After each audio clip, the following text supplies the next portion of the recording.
that was just as radiant. She wanted to be a model originally, but decided that she wanted to be a nurse. She had this loving, caring heart. And when she met someone who shared her same positive outlook on life, sparks flew. He was confident, fun, and friendly. When she found out that she was pregnant, she was super excited. Janelle was a wonderful mother. But when she goes missing, there's immediate fears of foul play. Because it's really not like her to go without communicating with someone in the family. I'm like, man, something's not right, something's not right. We knew that something had to be wrong. Police will have to follow a winding trail of breadcrumbs to get to the truth. She was looking for something new, something fresh to get away from her past. There's no point of being apart. We might as well just continue to grow and make this a family. Can they find the missing mother before it's too late? We found some things that just simply don't add up. He's got this now. Oh, you think? They were sworn mortal enemies. She took things to a whole nother level. They said, "You're not telling us the full story." They found blood. Dear God. College Park, Georgia, a buzzing community just south of Atlanta. In the summertime, we're talking hot. I mean, they don't call it hot Atlanta by accident. College Park in July is lively, very lively. It's kind of like almost the end of summer, so it's like that last bit of rush of just wanting to do everything and be outside. At 10:30 a.m., 22-year-old Aisha Davis is trying to stay cool in the summer heat when she receives an unexpected phone call. Hey, Errol, what's up? The call is from Errol Moore, who shares a 5-month-old daughter with Aisha's sister, Janelle Aaron. He called me and he proceeded to ask me had I spoken to my sister, Janelle. And I told him that no, I hadn't spoken to her. No, is everything okay? I'm not sure. He was worried because he hadn't spoken to her all weekend. He stated that he called her multiple times on the phone and that she never answered the phone. I mean, every time I try, I go straight to voicemail. Let me try to give her a call. I hung up with him and then I tried to reach her and I couldn't. And that's what began my worry. Hey, it's Janelle. I can't get to the phone right now. Leave a message. Hey, Janelle, give me a call when you get this. Janelle was pretty tight with her extended family. She talked to them often. Because it's really not like her to go missing without communicating with someone in the family for days. So once I reached out to our family and friends, we realized that no one was able to get in contact or had spoken to Janelle in over 4 days. We knew something was wrong. Despite a challenging upbringing, 20-year-old Janelle Aaron always kept a positive outlook on life. We grew up in family and foster care and custody of different family members. It was pretty much her and I against the world. But Janelle was very vibrant. She loved to make people laugh. She loved to what we call roast and joke. Her smile, her presence, she let you know she was here. We met in high school around 10th grade. She was funny, feisty, really nice, kind, loyal, ride or die. Janelle was also a dreamer with big plans for her future. She was into fashion, a fashionista, I would say. She wanted to be a model originally, but as she got older, Janelle decided that she wanted to be a nurse because she loved taking care of people. She had a knack for making people feel comfortable, making people feel safe. She had this loving, caring heart, and she wanted to give back. She was seeking a degree in healthcare into nursing to pursue her final career. It was around that time Janelle met a fellow student, Errol Moore. Hey, I think I've seen you in class. Yes, Mr. Gibson's class, right? Yeah, I'm Errol. Janelle. You mind if I sit? Of course, you can sit down. He was confident, and Janelle really gravitated towards that. So, I'm heading out with some friends after classes this afternoon. You wanna come? Sounds good. Sure. Errol was fun and friendly, and they had lots in common in terms of their upbringing. Once they started dating, the relationship moved fast. The couple immediately became inseparable. If you saw one, you saw the other. And in July of 2009, they received some unexpected news that would change their lives forever. Janelle was dating Errol for about a year when she found out that she was pregnant. She was super excited. She always wanted to be a mother. She had a natural maternal instinct. She loved children. The way we grew up, not having our mother in our life in the capacity in which we wanted it, we always said that when we had children that, we were going to be amazing moms. In February of 2010, her baby girl arrived. She was excited and happy that she was finally born. She was very attentive, very caring and loving. Janelle was a wonderful mother. Once she had her daughter, that's all that mattered. There was nothing more important or a bigger accomplishment for her or achievement than bringing her daughter into this world. Errol also took parenthood in stride. Errol, as a father, was very invested.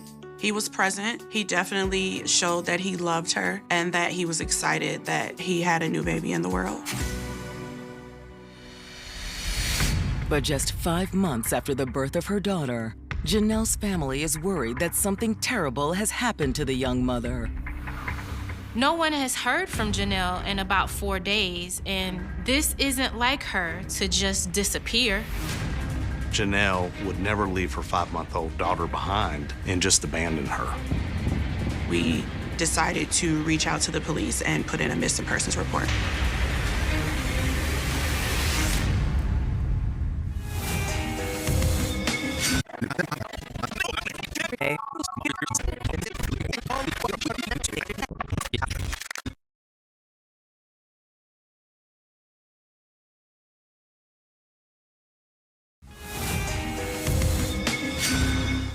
In the summer of 2010, Janelle Aaron was making strides to fulfill her dream of working in healthcare.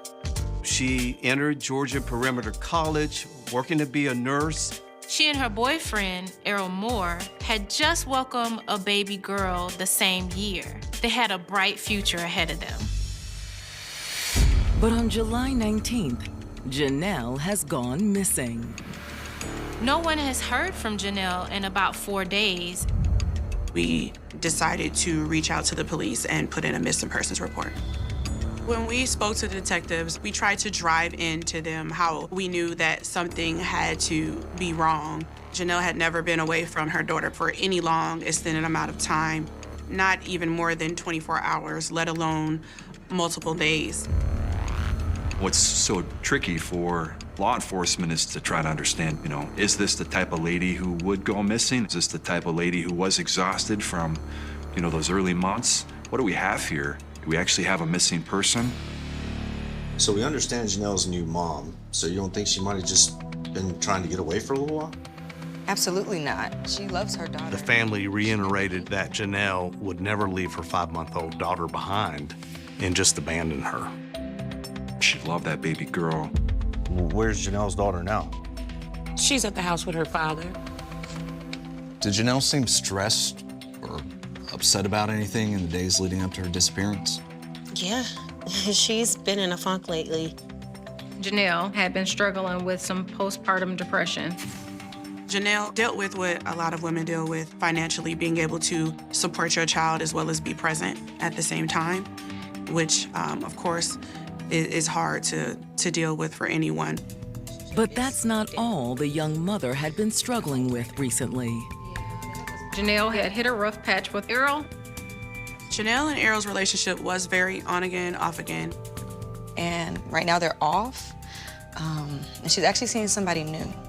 Oh, and who's that? The family told police about this new guy, Tim Williams. This is somebody that Janelle had started dating.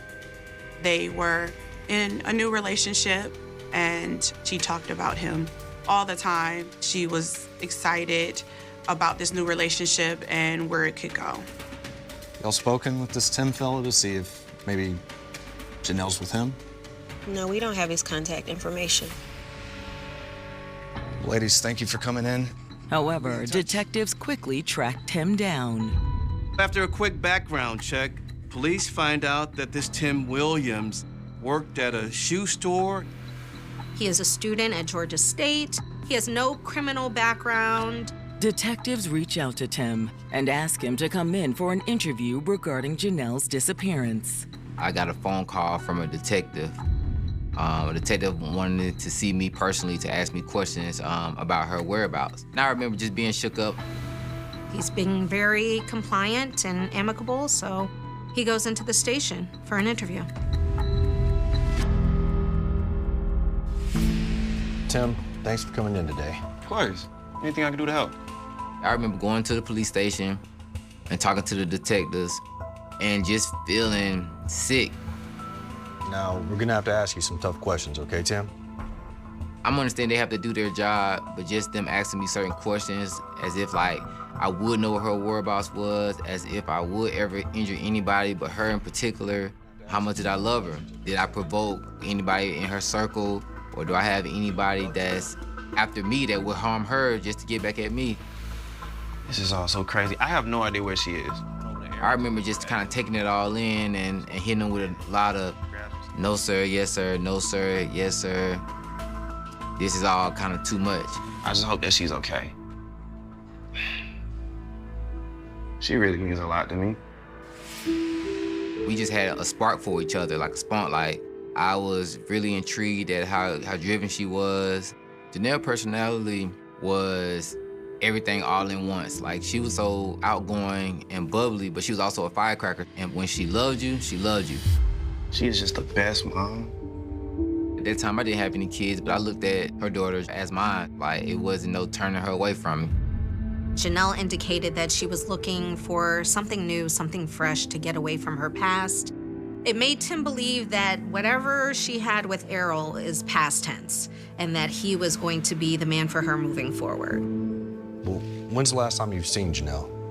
Tim says that the last time he talked to Janelle was the morning of July 15th because she had spent the night with him. What you cooking? The last time I spoke and saw Janelle, I have this day in my head. It runs back and back and back. And I just remember her making grits, eggs, and biscuits for me. I have it right here for you, honey. Oh, son. This looks delicious. Thank you, baby. You're welcome. Timothy explains that Janelle and her daughter had been planning to move in with him. Part of the day's plan was for her to gather up her things and come move into the apartment with me. It was to the point where it was like, there's no point of us being apart. We might as well just like continue to grow and make this a family. And like, this is gonna be your new life. Well, I gotta get over there. I remember she gave me a hug, I kissed her. I love you so much. Love you too. She left and she told me she would give me a call later on that day to let me know when she was on her way back. However, Tim says he never got that call. Waited for hours and I heard nothing back. I got honestly concerned, so I called the phone. She didn't pick up. Later on that evening, Tim finally got a response, but it only raised more cause for concern. I got a text message back that said, "Who is this?" So I knew that was a concerning point. I was like, I need to go over to this crib that she said she was going to. It was a place that she was sharing with her old ex-boyfriend. I need to go see, make sure everything is okay. But when Tim went over to the apartment, he didn't find Janelle, her daughter, or Errol. No one was home as far as I could tell. Went out there with some childhood friends of mine, and we knocked on the door. We banged on the door because I just had to know she was okay. Nobody ever answered. Tried to peek through the window, didn't see anything. Well, how does Errol feel about Janelle moving in with you? Not good. Jealous. There definitely seemed to be some jealousy issues there. I think Errol viewed the situation as if Tim was trying to take over his family. But Tim claims Janelle had good reason to leave. Tim told detectives that he heard Errol had been violent with Janelle in the past. She didn't tell me a lot of details, but that's part of the reason that she didn't want to be with him anymore. This information raises red flags for detectives.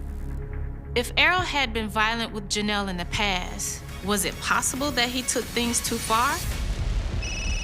But before detectives can reach out to Errol, they receive an alarming phone call that will turn the case on its head. Police get this call from the apartment manager where Janelle lived. The property manager said, I think y'all want to be aware of this. They found blood.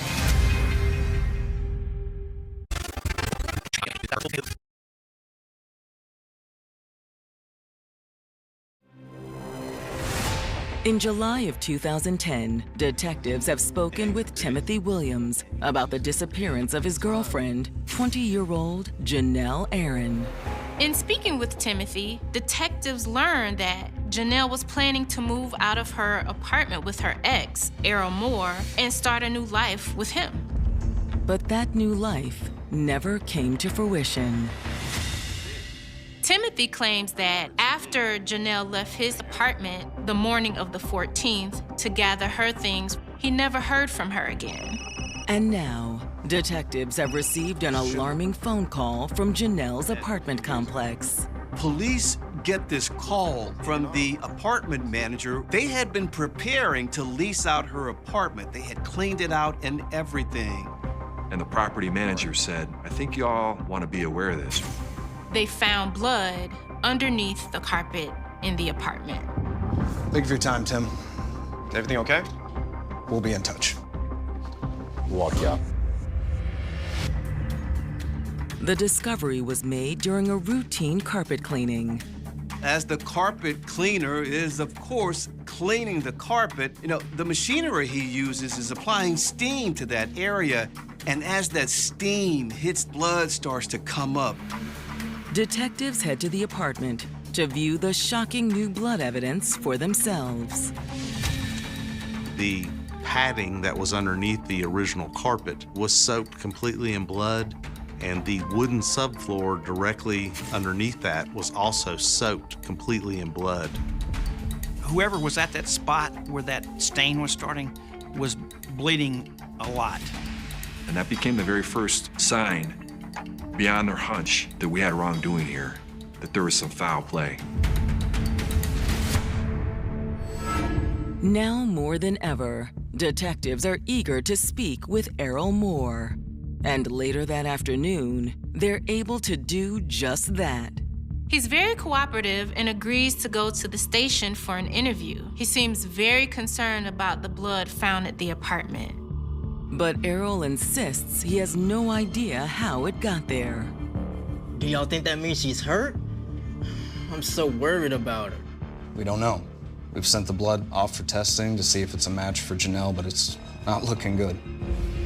Detectives tell him that they know he's been physically violent with Janelle in the past. And Errol doesn't deny it. He says, yes, he has, but they always found a way to smooth things out and make up. It's definitely not something that I'm proud of. I care about her a lot. Errol says the last time he saw Janelle was on the 15th, when she was packing up her bags at her apartment. And then later on, he had no idea where Janelle was at and was unable to get in contact with her. He stated that he called her multiple times on the phone and that she never answered the phone. Errol admits he wasn't happy about Janelle's plan to move in with her new boyfriend, Tim. He knew about Tim, he knew that Tim was dating Janelle, but he assures detectives that it was nothing serious. Listen, Janelle and I have never had the perfect relationship, but we always end up working things out. He said Janelle was still in love with him and that they were planning on getting back together. Errol claims that he and Janelle had so much chemistry that, in fact, the two of them had sex multiple times on the 15th. What time did she leave? Well, technically, I'm the one who left. What do you mean? Errol Moore mentions that he has another girlfriend. He says he took the baby to his other girlfriend's house. Errol's new girlfriend's name is Candace Dean. So the police are like, well, who is Candace Dean? Errol told police that he and Candace had dated in high school, then she moved away for about a year, but when she returned, they picked up where they left off. Janelle wasn't too happy about that, and she started sending Candace messages on social media. Candace and Janelle were sworn mortal enemies. Oh, girl, get out of here. He's got this now.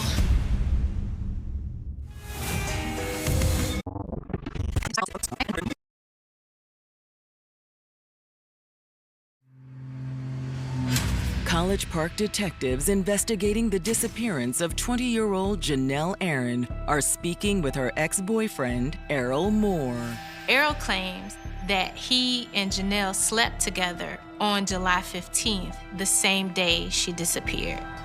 And according to Errol, that wasn't his only sexual rendezvous that day. When he left the apartment, he left to meet up with his girlfriend, Candace Dean. Candace and Janelle were sworn mortal enemies.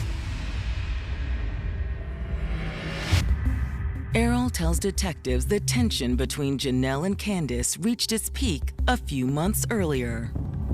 Errol claimed Janelle actually confronted him and Candace. Oh, girl, get out of here. He's got this now. You think so?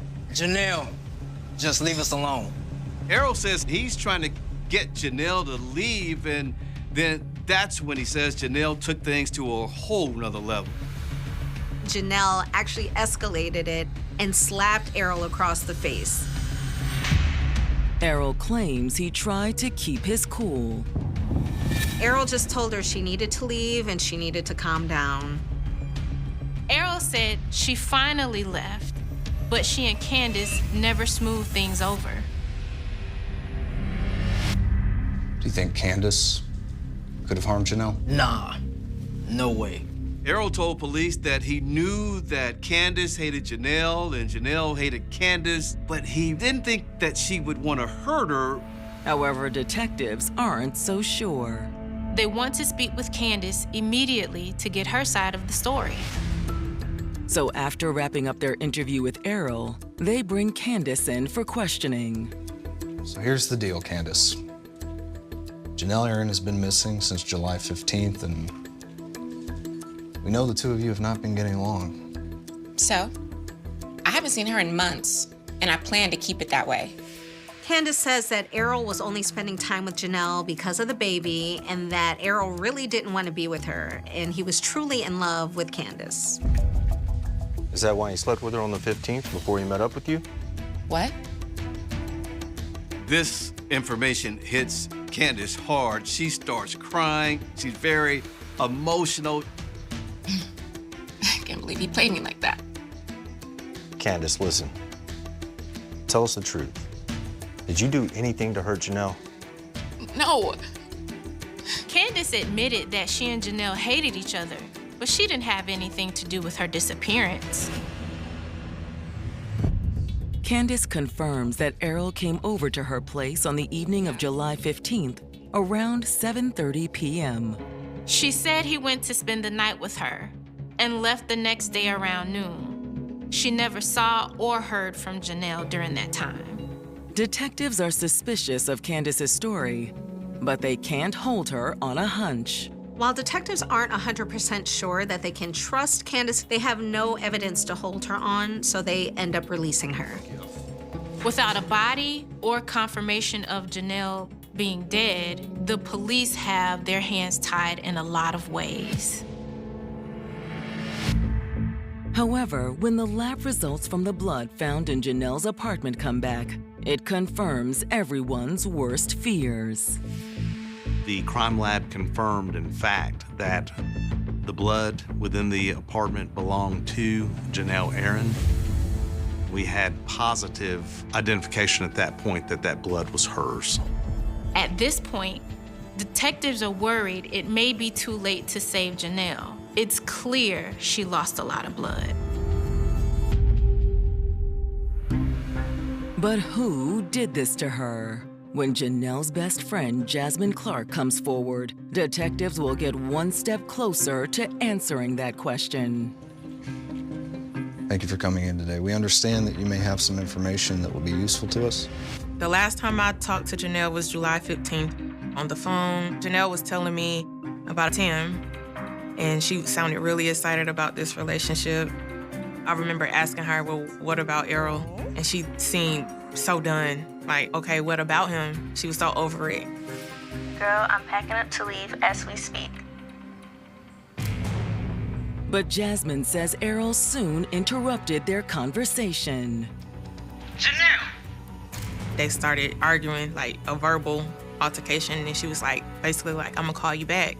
Basically, when he leaves, I'll call you back. And I said, okay. Bye, girl. Factually, Errol was the last person to be with Janelle. The detectives asked me if I believed that Errol was capable of hurting Janelle, and yes, I did believe that. Detectives need to get Errol Moore to tell them the truth.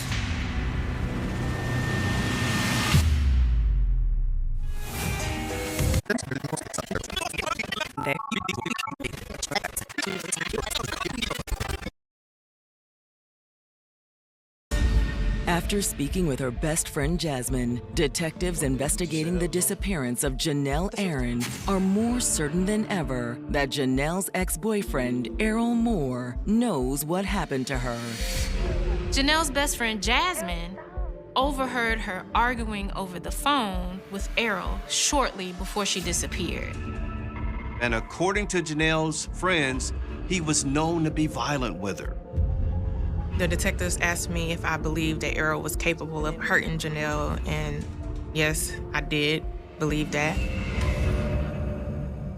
So based on those facts and circumstances, we knew that it was highly likely that he had a direct involvement with Janelle's disappearance, but we had no proof. We had no eyewitnesses. Detectives know that if they want any chance of finding Janelle alive, they're going to have to get Errol to come out with the truth. Later that day, they bring him back in for a follow-up interview. Welcome back, Errol.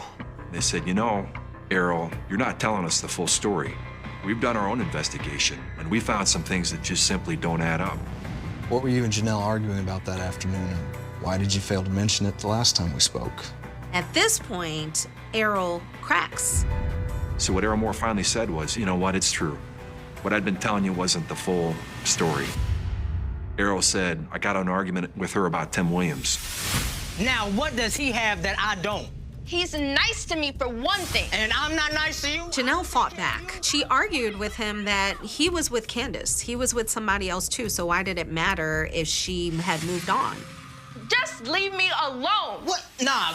Errol admits that the argument became more and more heated. Errol claims Janelle then escalated the fight to a whole new level. You're making a mistake. We should be a family. Earl, I've had it with you. At that point, Janelle, he says, grabbed a knife. Errol says he grabbed Janelle's hand and that's when she dropped the knife, but he says she kept coming at him and he says that's when he put her in a chokehold. And then just began choking her, and she began convulsing. After her convulsion, she fell down on the ground, and he said he could not get her up. Janelle?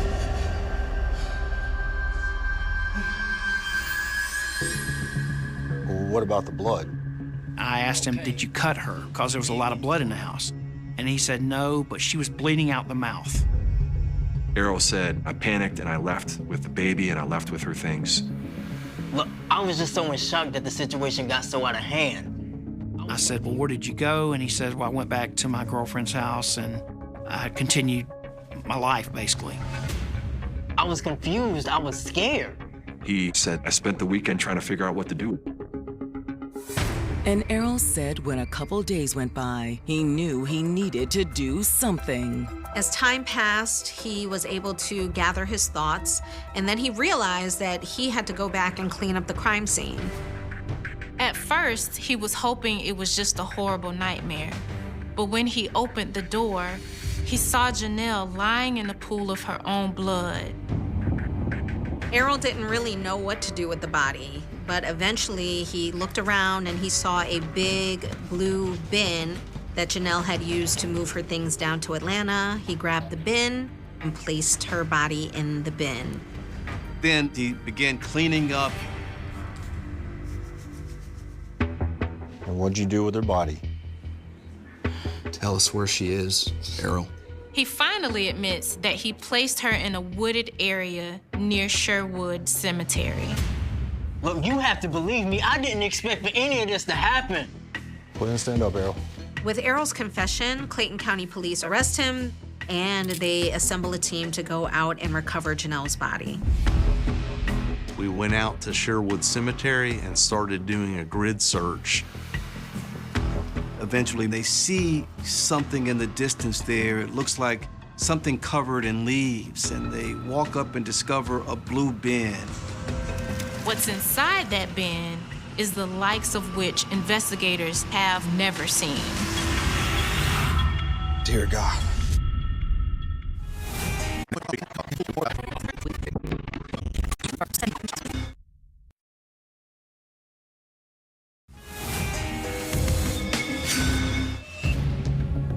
In October of 2010, Errol Moore has finally admitted to killing his ex-girlfriend, Janelle Aaron. He claimed he killed her in self-defense after she came at him with a knife, but investigators don't really buy his story. After speaking with Errol, investigators have arrived at the location where he claims to have left Janelle's body inside a plastic bin, but they never could have prepared themselves for what they find. What's inside that bin is the likes of which investigators have never seen. Dear God. The badly decomposed remains of Janelle Aaron. Her body literally melted in that hot Atlanta heat. Atlanta had a large amount of rain during the summertime. And unfortunately, with that large amount of rain, the actual plastic tote that her body was placed in filled up with water all the way to the top. There wasn't a lot left of her body. The state of decomposition means proving cause of death will be difficult.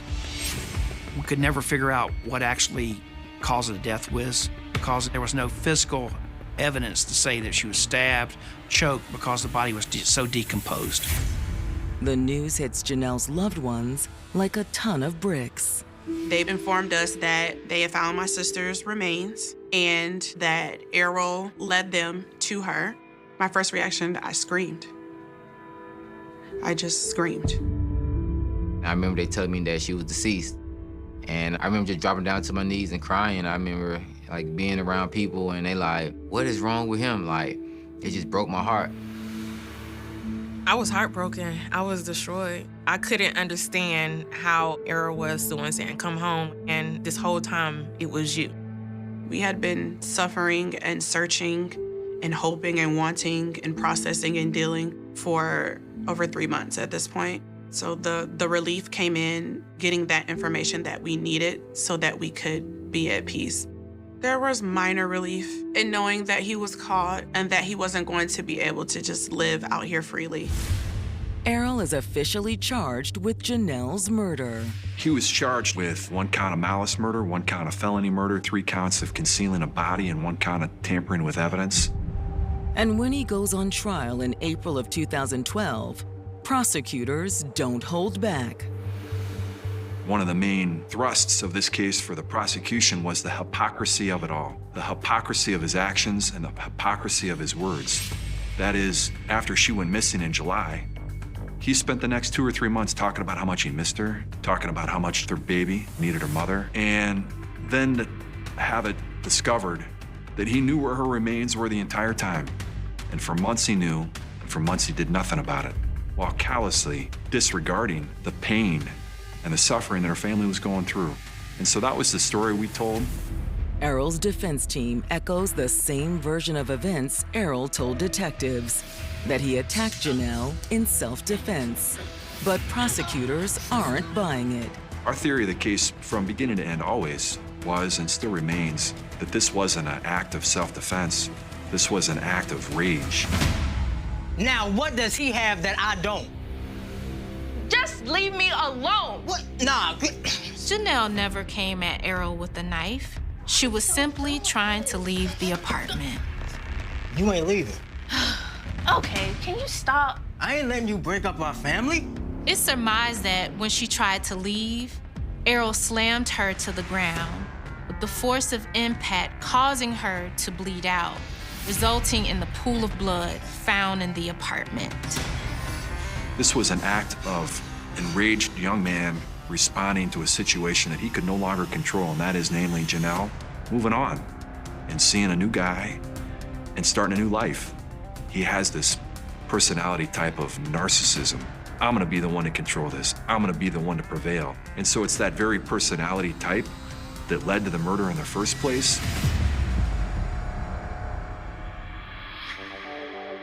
But after the jury retires to deliberate, they send shockwaves through the courtroom. Some of the jury believes that Errol was telling the truth. You have 12 jurors. You have to have an unanimous verdict. It has to be all 12. When they show what happened, they make a decision, guilty or not.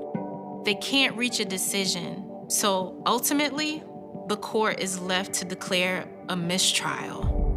I was extremely nervous when the mistrial happened and that he may get away with it. I was very worried. And he had been twisting the story and maneuvering it the entire time. So there's always that in the back of your mind, like they could possibly believe that.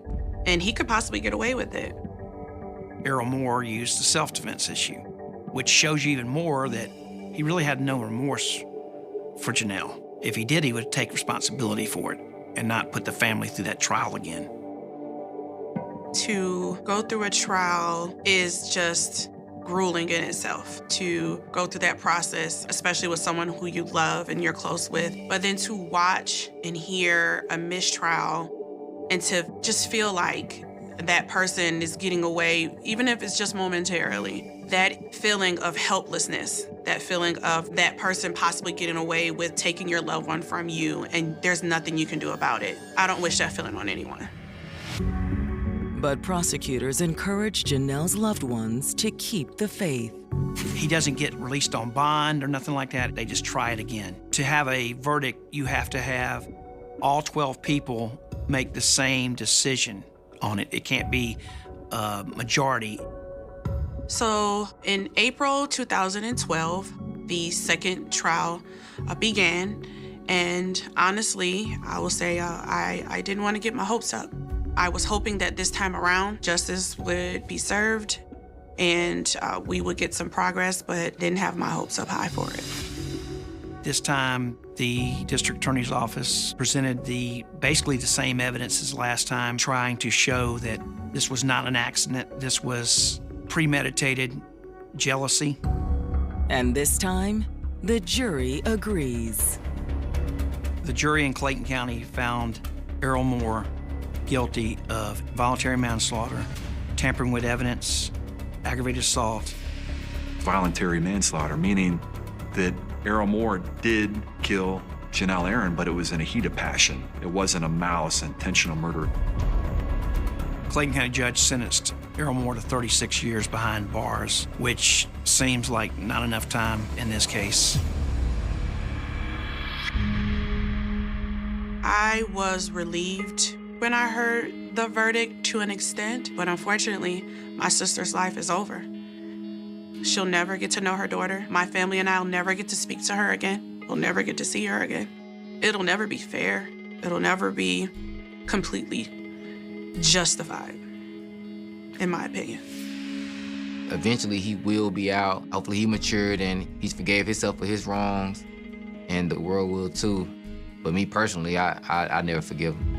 A beautiful soul was taken away off jealousy and anger. We lost a great woman, a great mother, a great friend, a soulmate, a sister in this horrible, horrible fatal attraction. December 30th, 1884. Austin, Texas had already surrendered to the silence of winter long before midnight arrived. The streets that bustled with wagons and merchants during the day now belonged to the cold wind that slipped between wooden houses like an invisible visitor. Oil lamps burned weakly behind dusty windows, their amber glow barely reaching the muddy roads outside. Somewhere in the distance, a dog barked once before falling silent, as though it had sensed something moving beyond the reach of human eyes. The city slept with the confidence of a place that believed tomorrow would arrive exactly as yesterday had. Families locked their doors, mothers tucked blankets around their children, and servants who had spent the day scrubbing floors and washing laundry finally allowed exhaustion to pull them into restless dreams. No one knew that history was quietly preparing to remember this night for something entirely different. It would not remember the weather. It would not remember the conversations shared around dinner tables. It would remember blood. Long before newspapers found a name dramatic enough to print across their front pages, long before frightened citizens began carrying pistols to bed, there was only darkness and a man who seemed to understand it better than anyone else. He did not announce himself. He did not leave threatening letters. He did not boast about his crimes or demand attention. Instead, he allowed the city to believe that every terrible thing happening was merely another isolated tragedy. One woman dead. Then another. Then another. Different neighborhoods. Different victims. Different families left to bury someone they loved. Yet beneath those scattered horrors lay a pattern so disturbing that almost nobody recognized it while it was unfolding. The killer always seemed to arrive after midnight, at the hour when the human mind surrendered its final defenses against sleep. He understood the fragile architecture of ordinary homes. Wooden walls that creaked with every change in temperature. Windows secured with simple latches. Doors that looked sturdy during daylight but yielded easily to patient hands in the darkness. He moved through these neighborhoods without witnesses, passing sleeping families who would awaken only after the nightmare had already ended. Sometimes he entered through an unlocked door. Sometimes he forced his way inside. However he came, he left behind scenes so brutal that even experienced lawmen struggled to describe what they had found. There was no electricity illuminating the streets. No surveillance cameras. No fingerprints catalogued inside police archives. No forensic laboratories capable of transforming a single strand of hair into a suspect's identity. In 1884, murder investigations depended almost entirely upon what frightened people believed they had seen. A shadow crossing a fence. Footsteps disappearing into the rain. Rumors whispered between neighbors. Memories that changed each time they were retold. If evil understood the weaknesses of an era, this was the perfect era in which to disappear. Austin itself seemed an unlikely stage for a mystery that would echo across generations. It was still a young city, ambitious but unfinished. Government buildings stood beside rough wooden homes. Wealth and poverty shared the same dusty streets without ever truly meeting. During daylight, black domestic workers crossed paths with businessmen dressed in tailored coats. Newly arrived immigrants searched for opportunities beside families who had lived in Texas for decades. Horses outnumbered automobiles because automobiles did not yet exist. The rhythm of life remained slow enough that nearly everyone believed they knew their neighbors. They believed strangers stood out. They believed danger came from outside the community, not from someone who might already be walking among them every single day. That belief would become the city's greatest vulnerability. The first victim was not famous. She held no political office. She owned no great fortune. History almost erased her before it even learned her name. She was simply another hard-working woman trying to survive in a world that offered very little comfort to someone born poor, black, and female in post-Reconstruction Texas. Her days were measured by labor rather than leisure. Washing. Cooking. Cleaning. Serving households wealthier than her own. Like countless domestic workers of the 19th century, she occupied an invisible space in society. Essential enough to keep homes running, yet rarely important enough for anyone to record the details of her life. The city noticed women like her only when they stopped appearing for work. That quiet invisibility may have been exactly what the killer counted on. If someone had walked through Austin earlier that evening and asked who was most likely to become the center of one of America's oldest unsolved serial murder cases, nobody would have pointed toward the modest neighborhoods where servants returned after work. Attention naturally drifted toward politicians, businessmen, wealthy landowners, and respected clergy. Crime, in the public imagination, belonged somewhere else. Violence happened in saloons after too much whiskey or on lonely roads where outlaws robbed stagecoaches. It did not slip into humble homes while ordinary women slept beside family members. Yet evil rarely follows the stories people expect. What made the coming nightmare especially terrifying was not simply the violence itself. It was the certainty with which the killer seemed to move. There was no sign of panic. No indication that he feared discovery. He entered occupied homes where one unexpected noise could have awakened multiple people. He remained long enough to carry out acts that required both time and physical effort. Then he vanished before dawn without leaving behind anyone capable of identifying him. It suggested a man who either possessed extraordinary confidence or had already learned through experience that he could escape almost any pursuit. Every serial predator leaves behind more than bodies. They leave questions that spread faster than fear. Why these victims? Why this neighborhood? Why tonight instead of yesterday? Each unanswered question becomes another crack in a community's sense of safety. Families begin checking locks repeatedly before bed. Parents forbid children from walking alone after sunset. Neighbors who once greeted one another warmly begin studying unfamiliar faces with suspicion. The killer never needs to speak because every murder forces the city to continue his conversation. Austin would eventually discover this lesson in the cruelest possible way. Months after the first attack, newspapers searching for language dramatic enough to capture the growing terror settled upon a title that history would never forget: The Servant Girl Annihilator. It sounded almost mythical, less like a man and more like a force of nature sweeping through the city after dark. The name spread quickly, carrying with it an image of unstoppable violence. Citizens repeated it in whispers inside churches, markets, and barber shops. Mothers lowered their voices when children entered the room. Men who insisted they feared nothing quietly purchased new firearms. Sleep itself became something to distrust. But names can be misleading. The title suggested that investigators understood who they were hunting. They did not. It implied the victims belonged to a single group. Eventually they would not. It hinted that the police possessed a theory capable of explaining the murders. They had little more than fragments, scattered witness accounts, and growing public pressure. Behind the dramatic headline stood an uncomfortable truth that authorities struggled to admit. They had no idea who was walking through Austin after midnight. They did not know where he lived.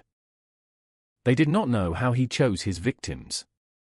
They did not know whether he acted alone. Worst of all, they did not know when he would kill again. And he would kill again.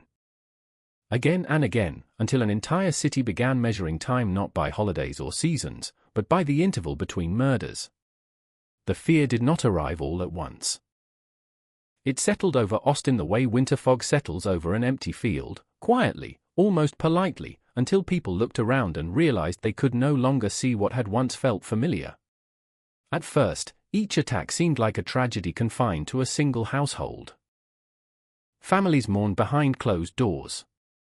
Neighbors offered food, prayers, and awkward words that could never soften the reality of violent death. Life, however, continued. Wagons still rolled through Congress Avenue. Church bells still marked Sunday mornings. Children still chased one another through dusty streets. The city convinced itself that misfortune had simply chosen a few unlucky homes.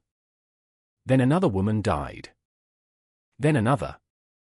Patterns are often easiest to recognize in hindsight. Living through them is something entirely different. Every new crime introduced fresh details that distracted investigators from the similarities hiding beneath them. One house had an unlocked window. Another showed signs of forced entry. One victim had been attacked inside.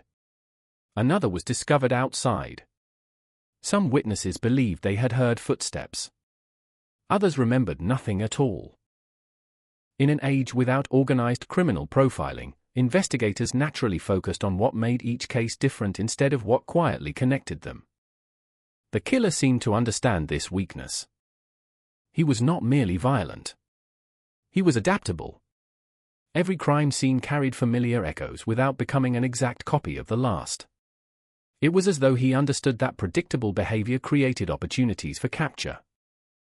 He changed enough to confuse the authorities while remaining disturbingly faithful to the ritual that existed inside his own mind. The attacks unfolded beneath the same cloak of darkness. The victims were overwhelmed before they could mount any meaningful defense. Homes that should have represented safety became stages for unimaginable brutality. The city began asking a question that no one could answer. Who walks through sleeping neighborhoods with so little fear? Some believed he must have been a laborer whose late-night movements attracted little attention. Others imagined a drifter passing unnoticed from one district to another. There were whispers about railroad workers, escaped convicts, jealous lovers, and men suffering from insanity. Every theory sounded convincing for a few days before collapsing beneath its own lack of evidence.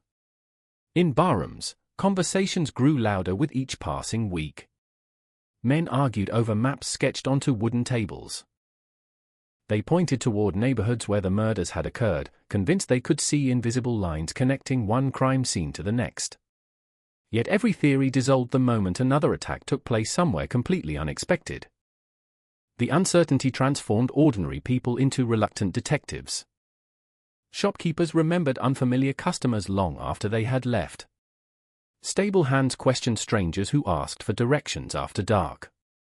Boarding houses quietly refused guests who arrived without references. Suspicion became part of daily life. Innocent men found themselves watched simply because they walked home too late or spoke with an unfamiliar accent. Austin was changing, not because its buildings had altered, but because trust itself had begun to disappear. For the city's black community, the fear carried an even heavier weight. Many of the earliest victims were women whose names rarely appeared in newspapers before their deaths. They worked inside homes they did not own, caring for families who often occupied a higher social standing than they ever could. Their labor was expected. Their exhaustion was invisible.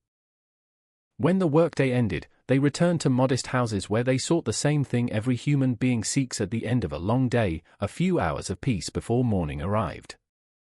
Instead, someone hunted them. The terror spread through neighborhoods where domestic workers lived shoulder to shoulder. Evening conversations changed. Women who had once walked home together after finishing their duties now hurried with nervous glances over their shoulders. Families reinforced flimsy doors with whatever scraps of lumber they could afford. Fathers slept lightly, keeping tools within arm's reach because firearms were expensive luxuries few possessed. Every creak of a porch board carried new meaning. Every gust of wind brushing against wooden siding sounded like an approaching footstep. Sleep became an act of faith. There is something uniquely horrifying about crimes committed during the deepest hours of the night. Daylight offers witnesses, crowds, noise, the possibility that another person might intervene. Darkness strips those comforts away. In darkness, imagination becomes its own enemy. Every unexplained sound grows larger than life. Every shadow appears capable of movement. Every silence feels deliberate. The unknown killer seemed to belong to that darkness. No surviving witness could provide a description detailed enough to unite the investigations. Some claimed the attacker appeared tall. Others remembered only a blur of motion. Panic has a cruel way of distorting memory. The human brain, overwhelmed by terror, clings to fragments instead of complete pictures. A sleeve. Heavy breathing. The smell of sweat. A rough hand. The glint of metal catching moonlight for a fraction of a second. Those fragments filled police reports but refused to assemble themselves into a recognizable face. Meanwhile, newspapers discovered that fear attracted readers. Morning editions devoted increasing space to the murders. Headlines grew larger. Language became more dramatic. Editors competed to describe each new crime with words capable of capturing public attention. Some reports remained grounded in fact. Others drifted toward speculation, embellishment, or rumor. Readers consumed every detail, desperate to learn something, anything, that might help them understand the danger surrounding them. Instead, the reports often deepened the mystery. Stories circulated of a phantom who could climb fences without making a sound. Others insisted the murderer possessed unusual physical strength, carrying victims with frightening ease. Some whispered that no ordinary man could repeatedly vanish before armed neighbors arrived. The line separating fact from folklore blurred with each passing month. Austin had not merely gained a killer. It had begun creating a legend. Legends have power because they fill the spaces where certainty should exist. As winter surrendered to spring and spring gave way to the relentless Texas heat, the murders refused to fade into memory. Every new sunrise brought relief that another night had been survived. Every sunset revived the same silent question inside thousands of homes. Would tonight be the night he came here? Law enforcement struggled beneath expectations no 19th-century police force was prepared to meet. Officers worked long hours following tips that led nowhere. They questioned neighbors until stories contradicted one another. They searched properties, arrested suspicious individuals, and released them when evidence failed to materialize. Physical evidence, as modern investigators understand it, barely existed as a concept. A muddy footprint could not reveal a name. Bloodstains could not identify a suspect. Fibers, fingerprints, and DNA remained decades away from transforming criminal investigations. The killer benefited from every limitation of his time. He lived in an era where silence erased tracks more effectively than rain. Yet perhaps the most unsettling possibility was not that he escaped because the police lacked technology. Perhaps he escaped because he looked so ordinary that nobody thought to notice him. He may have purchased groceries beside future victims. He may have tipped his hat to strangers on busy streets. He may have attended church services where prayers were offered for the families he had destroyed. History has shown, time and again, that monsters rarely announce themselves. More often, they wear familiar faces and move comfortably through ordinary routines until the moment they choose to become something else. Somewhere in Austin, as frightened families secured their doors each evening, the man responsible for the growing nightmare may have been doing exactly the same thing. That possibility was far more terrifying than any ghost story. Because ghosts belong to imagination. This killer belonged to the city itself. And before Austin could even begin to understand the mind it was facing, the violence would become more frequent, more brazen, and more impossible to dismiss as a string of unrelated tragedies. The nightmare that had begun in quiet uncertainty was preparing to reveal its true scale, one victim at a time. By the end of 1885, Austin no longer sounded like the city it had been a year earlier. The change could not be measured in new buildings or larger crowds. It lived in quieter conversations, in hurried footsteps after sunset, in the way strangers watched one another from across the street before offering even the smallest greeting. A place that had once believed danger came from distant frontiers now understood that evil could exist inside the boundaries of home. It could slip beneath a bedroom window. It could cross a familiar porch. It could stand only a few feet away while an entire family slept, unnoticed until the silence was broken forever. The murderer had done something that reached beyond the lives he had stolen. He had altered the emotional landscape of an entire city. Every fresh attack erased another piece of certainty. Parents no longer promised their children that home was the safest place in the world with complete confidence. Husbands stayed awake longer into the night, listening for sounds they had ignored their entire lives. Women who had spent years walking familiar streets began choosing longer routes simply because they were better lit or closer to neighbors. Fear had become routine, woven into ordinary life so gradually that many people no longer realized how much it controlled them. And then, almost as suddenly as the nightmare had begun, it stopped. No triumphant arrest followed. No dramatic confession appeared. No crowds gathered outside a courthouse waiting to see the face of the monster responsible. The killings simply ended. For generations, that silence has become one of the greatest mysteries surrounding the case. Did the killer die? Did he leave Austin forever? Was he imprisoned for another crime under another name? Or did he continue killing somewhere else, where history failed to connect the victims? More than a century later, those questions remain unanswered, suspended between documented fact and endless speculation. That uncertainty is what separates this case from so many others. Most true crime stories move toward resolution. Detectives uncover a crucial piece of evidence. A witness remembers one overlooked detail.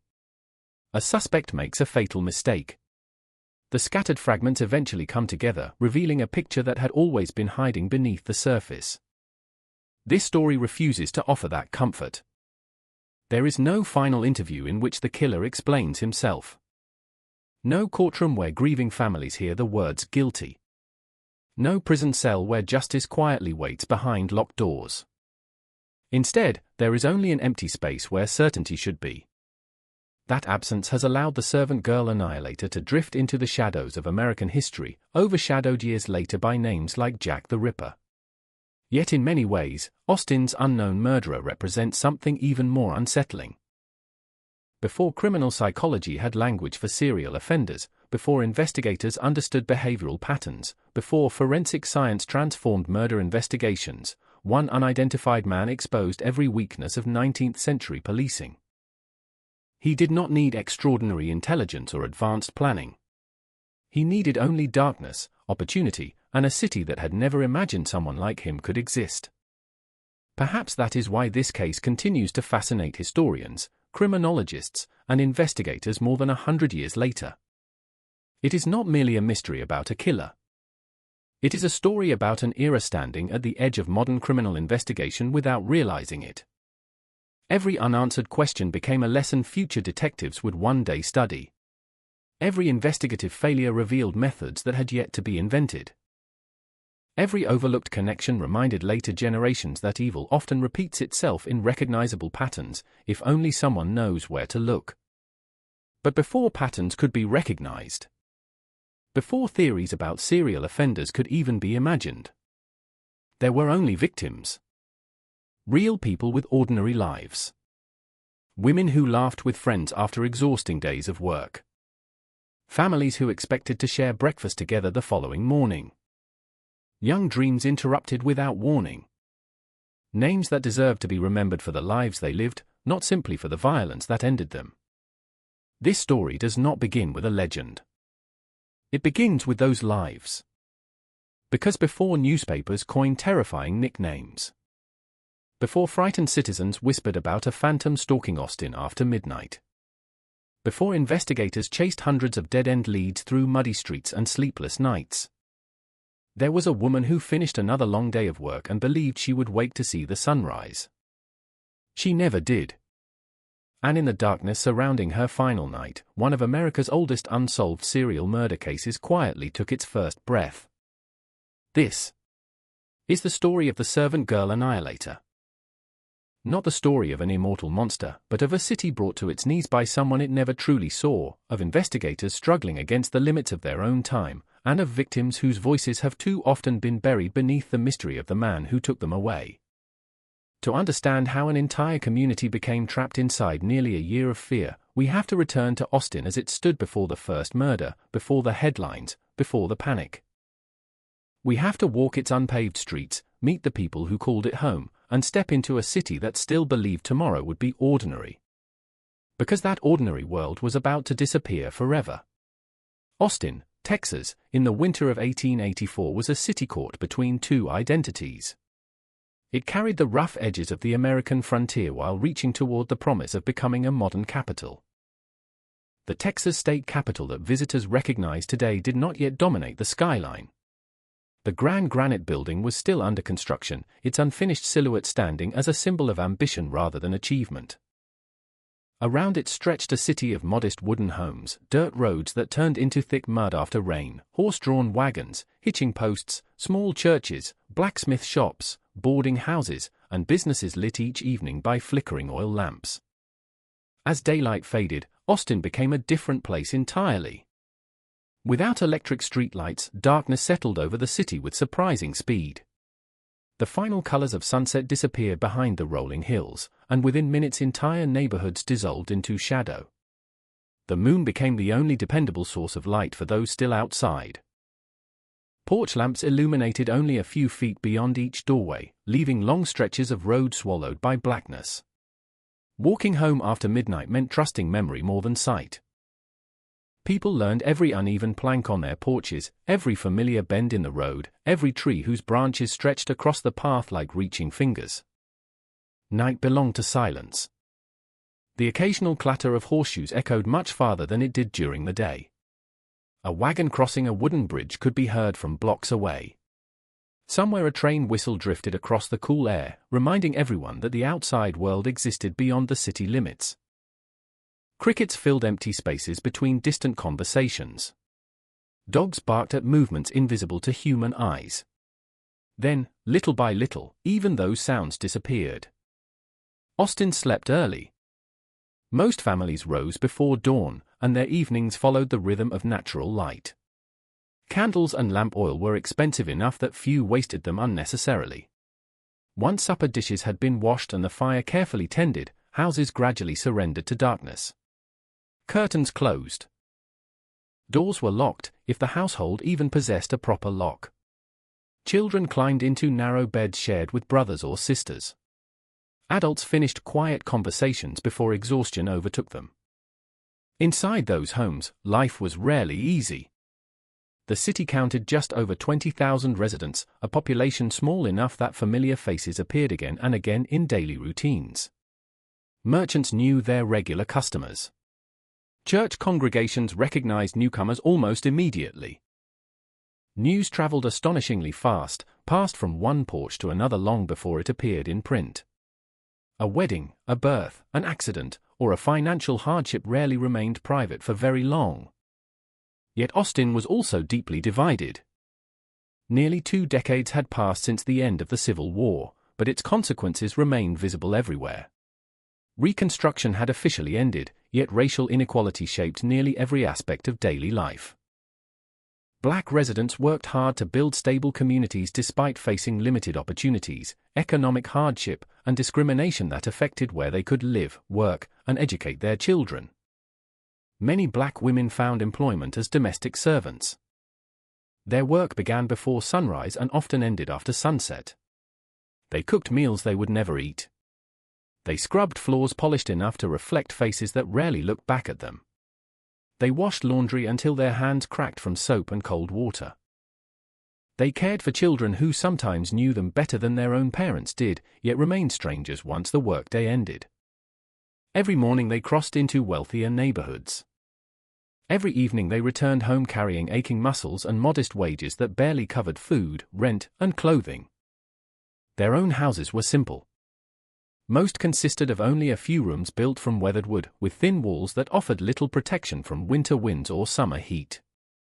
Several family members often shared the same bedroom. Mattresses were stuffed with straw or cotton. Heating came from small fireplaces or cast-iron stoves that demanded constant attention during colder months. Water had to be carried by hand. Laundry was washed manually. Every ordinary task required physical labor. Despite those hardships, these neighborhoods possessed something wealth could never guarantee: community. Neighbors borrowed flour when supplies ran low. Children drifted freely between nearby houses, watched by whichever adult happened to be outside. Sunday church services brought together families who leaned upon one another through illness, financial struggles, and personal loss. Music escaped open windows on warm evenings. Shared meals appeared whenever someone faced difficult times. People survived because they survived together. Few could have imagined that these same close-knit streets would soon become places where every unfamiliar footstep after dark inspired quiet panic. Elsewhere in Austin, life unfolded very differently.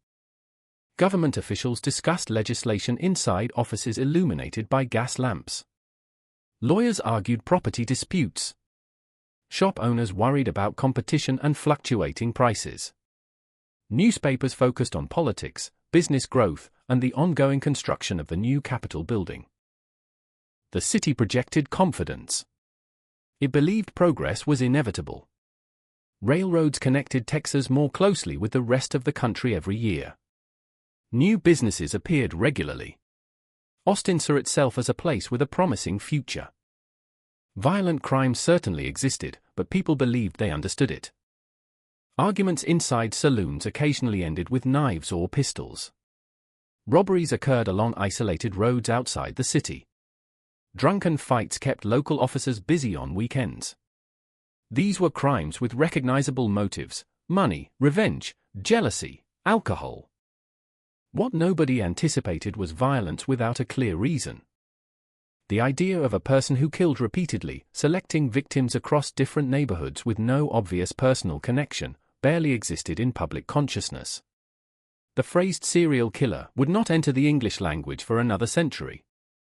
Criminal psychology remained in its infancy. Most murders were expected to have immediate explanations. A family dispute. A business rivalry. A lover's betrayal. The possibility that one unknown individual might repeatedly hunt strangers was almost unimaginable. That blind spot would prove devastating. Law enforcement reflected the limitations of its era. Police officers carried little more than notebooks, revolvers, and experience. Crime scenes were not preserved the way modern investigators would expect. Curious neighbors often wandered freely through areas where evidence might have existed.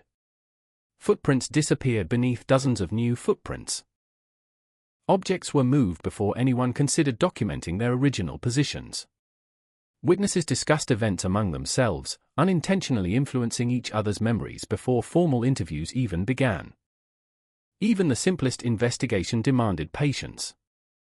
An officer searching for a suspect could not broadcast descriptions by radio because radios did not exist. Communication depended on messengers, handwritten reports, telegraphs, or newspapers that reached readers only after precious hours had already passed. Every delay favored the criminal. For someone determined to disappear, 19th-century America offered remarkable advantages. Austin itself was constantly in motion. Travelers arrived by train carrying little more than suitcases and hopeful expectations. Seasonal laborers came and went. Ranch hands drifted between counties searching for work. Boarding houses filled with unfamiliar faces whose histories were known only to themselves. A stranger could appear one week and vanish the next without attracting much attention, especially if he behaved politely and paid his bills. That constant movement created opportunity. It also created uncertainty. When investigators later attempted to identify possible suspects, they faced an overwhelming reality. Hundreds of men had passed through Austin during the period in question. Some stayed only days. Others remained for months before quietly moving elsewhere. Records were incomplete. Identification documents were minimal. Background checks, as modern society understands them, simply did not exist. A man could reinvent himself by crossing a county line. Against this backdrop lived thousands of ordinary people who had no reason to believe history would ever remember their names. Young couples planned weddings. Children memorized school lessons by candlelight. Workers saved pennies hoping one day to purchase land of their own. Mothers worried about winter illnesses more than violent crime. Fathers repaired fences, sharpened tools, and looked forward to another year's harvest. The future seemed uncertain in the ordinary ways life had always been uncertain. No one knew that another kind of uncertainty was already moving quietly through the city. Somewhere among Austin's 20,000 residents was a man whose daily routine may have looked almost indistinguishable from everyone else's. He may have held steady employment. He may have exchanged greetings with neighbors each morning. He may have attended church, shared meals, laughed at familiar jokes, and disappeared into crowds so naturally that no one ever remembered seeing him. Because the most dangerous predators rarely look like the monsters imagined in stories. They look like everyone else until the moment the mask slips. And in the final days of December 1884, as Christmas decorations were packed away and families settled back into ordinary routines, that hidden life was about to intersect with another, one belonging to a young woman whose days were defined not by notoriety or wealth, but by hard work, quiet resilience, and the hope that tomorrow would be no different from today. History remembers her because she became the first widely recognized victim of a killer who was never caught. But before her name was preserved in newspaper archives and police reports, before it became the opening chapter of one of America's oldest unsolved serial murder cases, Molly was simply another woman trying to build a life within the narrow opportunities afforded to her. She was 25 years old. That number sounds older than it felt in 19th century Texas. By 25, many women had already spent more than a decade working full-time. Childhood often ended early, replaced by responsibility. Every day demanded physical endurance. Every dollar earned mattered. There was little room for comfort, and even less for idleness. Like countless black women living in Austin after Reconstruction, Molly worked as a domestic servant. The title hardly captured what the work truly required. She cooked meals over hot stoves through long afternoons. She swept dust that seemed to return almost as quickly as it disappeared. She hauled buckets of water, scrubbed clothing by hand, polished furniture until it reflected the glow of afternoon sunlight, and completed dozens of small tasks that kept another family's household running smoothly. It was demanding work. Invisible work. Necessary work. When visitors admired a spotless dining room or complimented a well-prepared meal, they rarely thought about the woman whose hands had made those things possible. At the end of each day, Molly left behind the comfort she helped create for others and returned to a modest home of her own. There, life slowed. The expectations of employers gave way to ordinary conversations with neighbors and family members. The rhythm of the evening was simpler. A shared meal if food was available. Laughter drifting across nearby porches. Children playing until darkness forced them inside. Familiar voices carried through thin wooden walls that did little to keep conversations private. These were the moments that belonged to her. No payroll. No employers. Just home. Very little survives in the historical record about Molly's personality, her favorite stories, or the dreams she carried into adulthood. The archives are frustratingly silent where they should have spoken the loudest. This silence is not unusual. Poor working-class women, especially black women in the 19th century, were rarely granted the privilege of detailed biographies. Their accomplishments were seldom documented unless tragedy intervened. History often preserves the powerful. It forgets the ordinary. Yet ordinary lives possess extraordinary value. Somewhere, someone remembered Molly's smile. Someone remembered the sound of her laughter after a difficult day. Someone remembered conversations that never reached the pages of a newspaper. Someone waited for her to come home. Those private memories disappeared long before modern historians ever began searching for them. The neighborhood where Molly lived reflected the realities faced by many working families. The houses stood close together, practical rather than elegant. Their wooden walls bore the marks of harsh summers and unpredictable winters. Fences separated narrow yards where children sometimes gathered to play while adults exchanged stories after work. There was comfort in familiarity. People recognized the faces passing along the street every evening. They knew who lived behind each door. They noticed when someone failed to appear at church or missed several days of work. Community functioned almost as an extended family. That closeness created security. Or at least it seemed to. The final days of December carried a quiet sense of transition. Christmas celebrations had ended. Decorations, however modest, were being packed away. Families looked ahead to another year filled with familiar routines. Shopkeepers counted receipts from the holiday season. Churches prepared for New Year's services. Children still enjoyed the lingering excitement of recent gifts, however simple they might have been. Nothing suggested that Austin stood at the edge of a nightmare. Across the city, hundreds of women like Molly followed nearly identical routines. They rose before dawn. Prepared breakfasts. Walked to work through chilly morning air.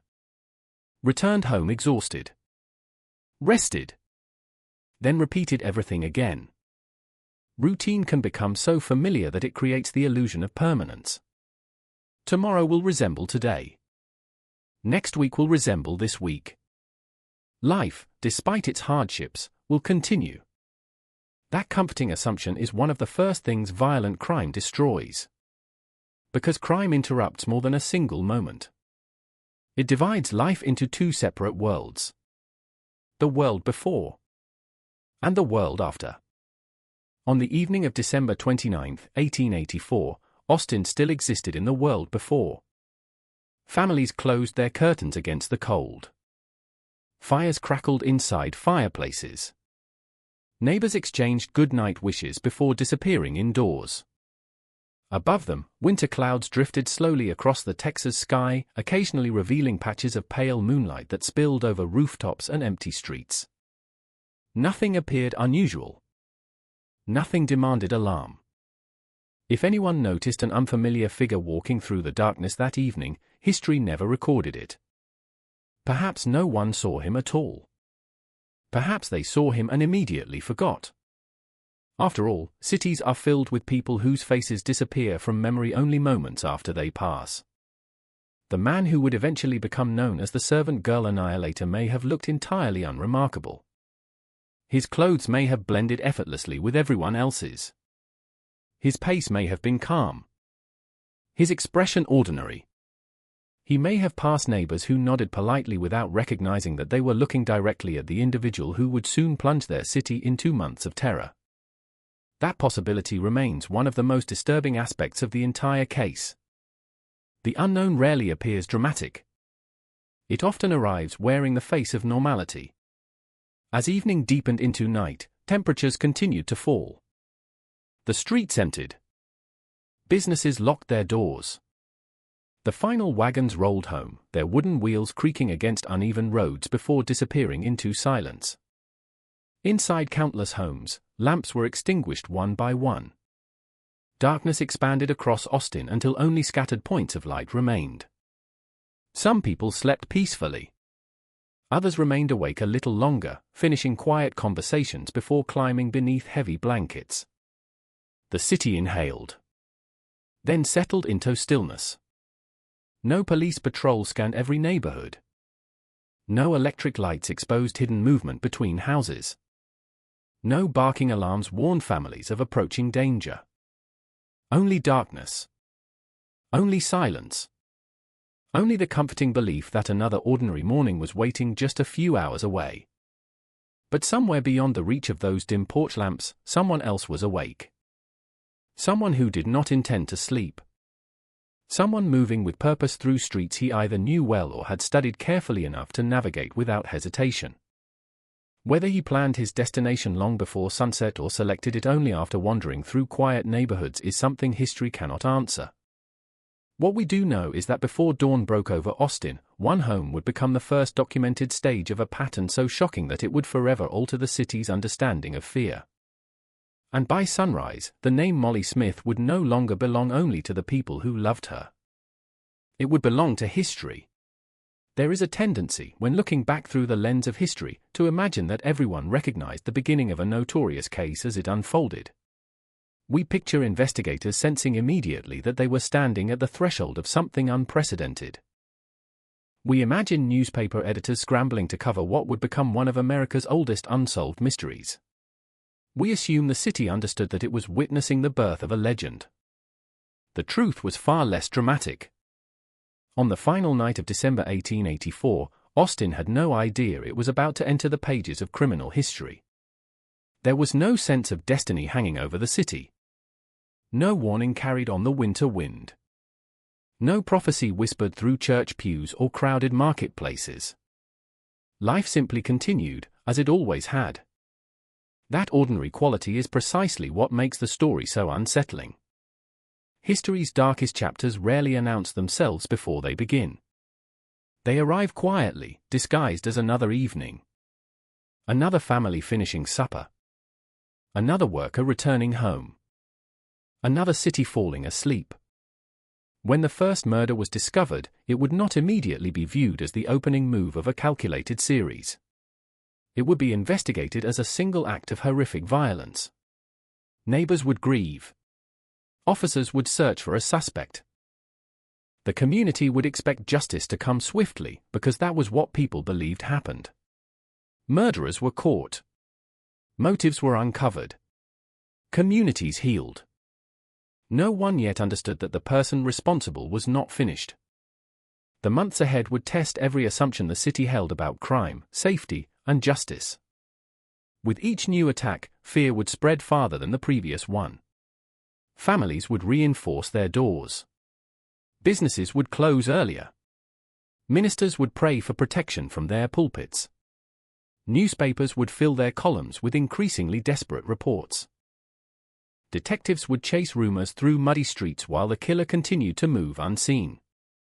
And still, the mystery would deepen. Who was he? Why did he choose these victims? How did he enter occupied homes without being stopped? Why did he vanish so completely after every attack? More than 140 years later, those questions remain unanswered. Modern historians can reconstruct timelines. Criminologists can analyze behavioral patterns. Researchers can compare witness statements, examine surviving newspaper archives, and debate the strengths and weaknesses of every major theory. Yet despite all of that hindsight, one fact refuses to change. No one can say with certainty who the servant girl annihilator was. That uncertainty has given the case an almost haunting quality. Unlike mysteries that end with an arrest or confession, this one leaves the audience standing in the same position as the investigators of 1885, surrounded by fragments that never quite fit together into a complete picture.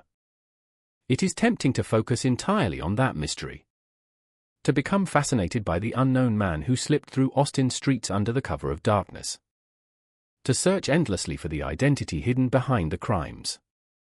But doing so risks repeating the same mistake that history often makes. It shifts attention away from the people whose lives were stolen. Before there was an unidentified killer, there were daughters, friends, neighbors, workers, children, young women with plans for the following week, families expecting ordinary tomorrows. This story belongs to them just as much as it belongs to the mystery itself. Because every headline announcing another murder represented far more than another clue for investigators. It represented an empty chair at a family table. A workplace where someone never returned. A neighborhood forced to learn the unbearable weight of absence. As we move deeper into this case, the mystery will grow darker, the investigation more complicated, and the theories more numerous. We will examine the evidence that survived, the mistakes that hindered the search, the suspects who emerged, and the questions that continue to divide historians even today. But every mystery has a beginning. Not in a police station. Not in a courtroom. Not in a newspaper office. It begins in a small wooden house in Austin on a cold winter night, where a 25-year-old domestic worker finished another ordinary day without knowing it would be her last. The city around her slept peacefully. The streets lay empty beneath a pale December moon. Somewhere beyond the reach of the nearest porch light, an unseen figure stepped quietly through the darkness. And with those footsteps, Austin's long night of fear finally began. Before her name appeared in newspaper columns, before it was copied into police ledgers with ink that would outlive everyone who wrote it, Molly Smith belonged to a world that history seldom bothered to record. She was not the daughter of a wealthy businessman whose family archives would preserve every milestone of her life. She did not leave behind letters that scholars would later analyze or portraits that would hang in museums. Like thousands of working-class black women living in the American South during the late 19th century, her existence was measured less by official records than by the quiet routines of everyday life. Yet those routines, ordinary as they seemed, formed the foundation of a life that mattered deeply to the people who knew her. Every morning began before the sun. The first sounds of the day were rarely voices. They were the familiar noises of labor already beginning. The scrape of a broom across a wooden floor. Water splashing into a metal basin. The creak of floorboards as someone stepped carefully through a dark house, trying not to wake those still asleep. The smell of wood smoke drifted from chimneys long before dawn painted the eastern sky. Austin was a city that awakened through work rather than leisure, and for women like Molly, every hour carried responsibility. She dressed in practical clothing chosen not for fashion but for endurance. Fabrics had to survive constant washing, heavy lifting, and long days spent moving from one task to another. A domestic servant's hands rarely remained clean for long. Soap, ash, boiling water, flour, dust, and soot marked nearly every working day. Fingernails broke easily. Skin cracked during winter. Muscles learned to endure fatigue because there was rarely another choice. The distance between her home and the houses where she worked was measured in more than miles. Each morning she crossed invisible social boundaries that shaped nearly every aspect of life in post-Reconstruction Texas. On one side stood modest neighborhoods where working families stretched every dollar and relied heavily upon one another. On the other stood homes that reflected greater comfort and stability, places where polished furniture, carefully prepared meals, and spotless rooms suggested an effortless order. That appearance of order depended, in no small part, upon women whose own lives remained largely unseen. Molly helped create comfort she did not possess herself. She may have spent hours preparing breakfast for a household before eating a simple meal of her own. She washed clothing that belonged to families wealthier than hers while knowing her own garments would need mending before long. She swept rooms large enough to echo with footsteps, then returned in the evening to a home where every inch of space served a purpose. There is dignity in that kind of work, though history too often overlooks it. Domestic labor demanded patience, strength, precision, and endurance. Every polished floor represented hours of effort. Every neatly folded sheet had first been soaked, scrubbed, wrung by hand, dried beneath the Texas sky, and ironed with heavy cast-iron tools heated over a fire. Nothing happened quickly. Nothing happened easily. By the end of each workday, exhaustion settled deep into the body. Still, evening offered something precious. Freedom. However brief it might be. Walking home through familiar streets meant leaving behind the expectations of employers. Conversations became more relaxed. Faces became familiar. The weight of constant responsibility eased, if only for a few hours. Neighbors greeted one another from porches. Children laughed while chasing each other between fences. Someone somewhere always seemed to be singing softly as supper was prepared. The smell of cornbread, beans, roasting meat, or fresh coffee drifted through open windows depending upon what each family could afford. Life was modest, but it was shared. In neighborhoods where money was scarce, generosity often became its own form of wealth. A borrowed cup of flour might be returned with homemade bread a few days later. A sick neighbor could expect someone to check on them before sunset. When hardship struck one household, others quietly carried part of the burden. That sense of community mattered, especially for people whose opportunities remained limited by both poverty and discrimination. Church stood at the center of much of that community life. Sunday services offered more than worship. They created a place where families gathered, exchanged news, celebrated births, mourned losses, and reminded one another that difficult circumstances did not erase human worth. Hymns echoed through wooden sanctuaries filled with voices that carried hope despite hardship. For many, faith was not merely belief. It was survival. It is impossible to know exactly what Molly dreamed about.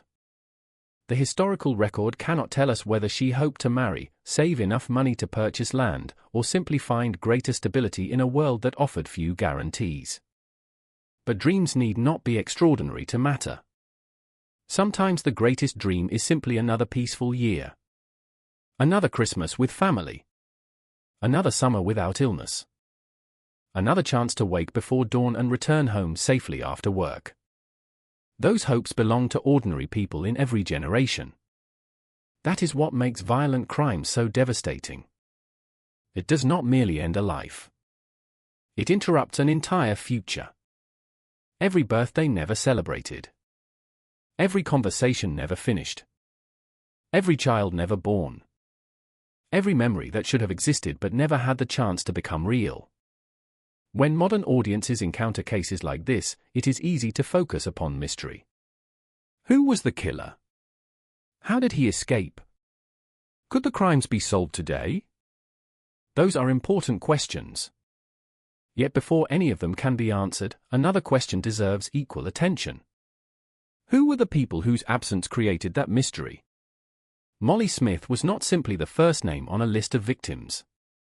She was a daughter of her community, a worker whose labor sustained other households, a woman whose life possessed meaning long before tragedy attached itself to her name.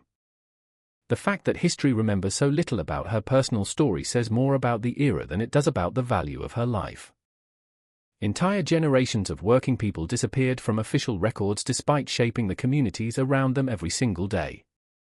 Their story survived instead through memory, through family, through neighbors, through lives quietly intertwined with their own. One can imagine Molly finishing work on that cold December evening much as she had finished countless others. Perhaps she rubbed aching hands together while stepping into the cool air outside her employer's home. Perhaps she exchanged a few final words with another servant walking in the same direction.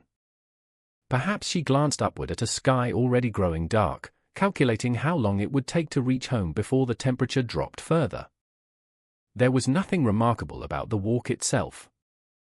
That is precisely why it mattered. It represented normal life. The kind of ordinary moment that becomes precious only after it can never happen again. Austin bustled with preparations for the arrival of a new year. Shopkeepers balanced their accounts. Families discussed plans for the weeks ahead.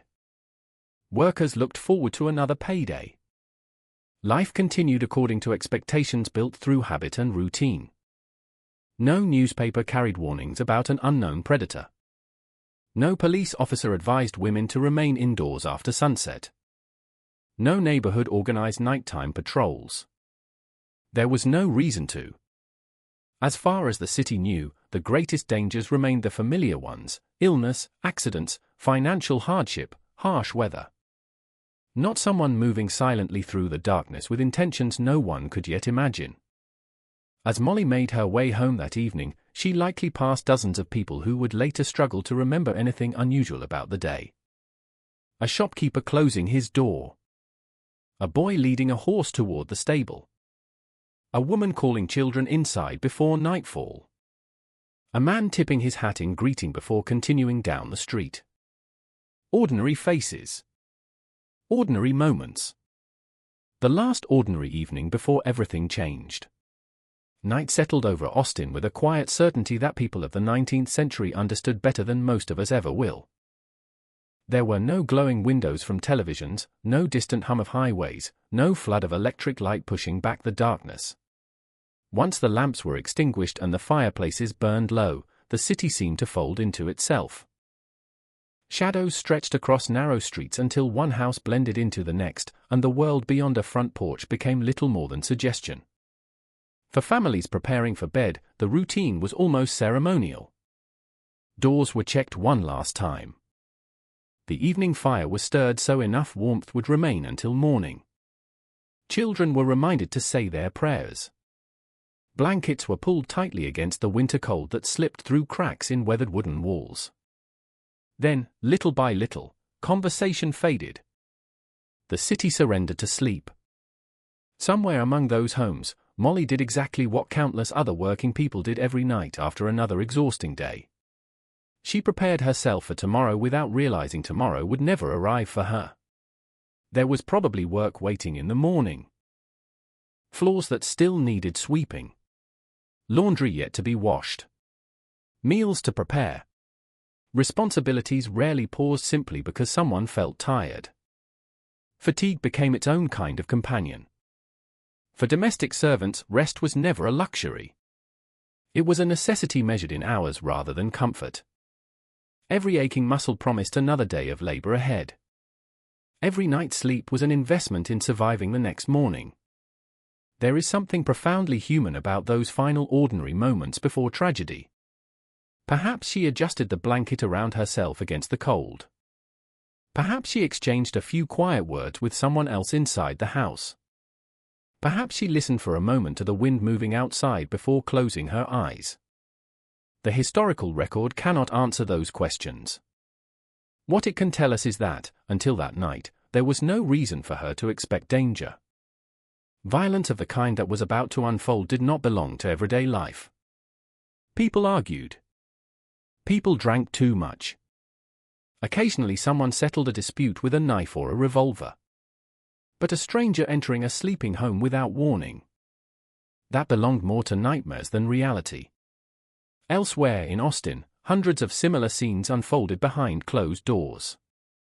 Young mothers rocked infants to sleep.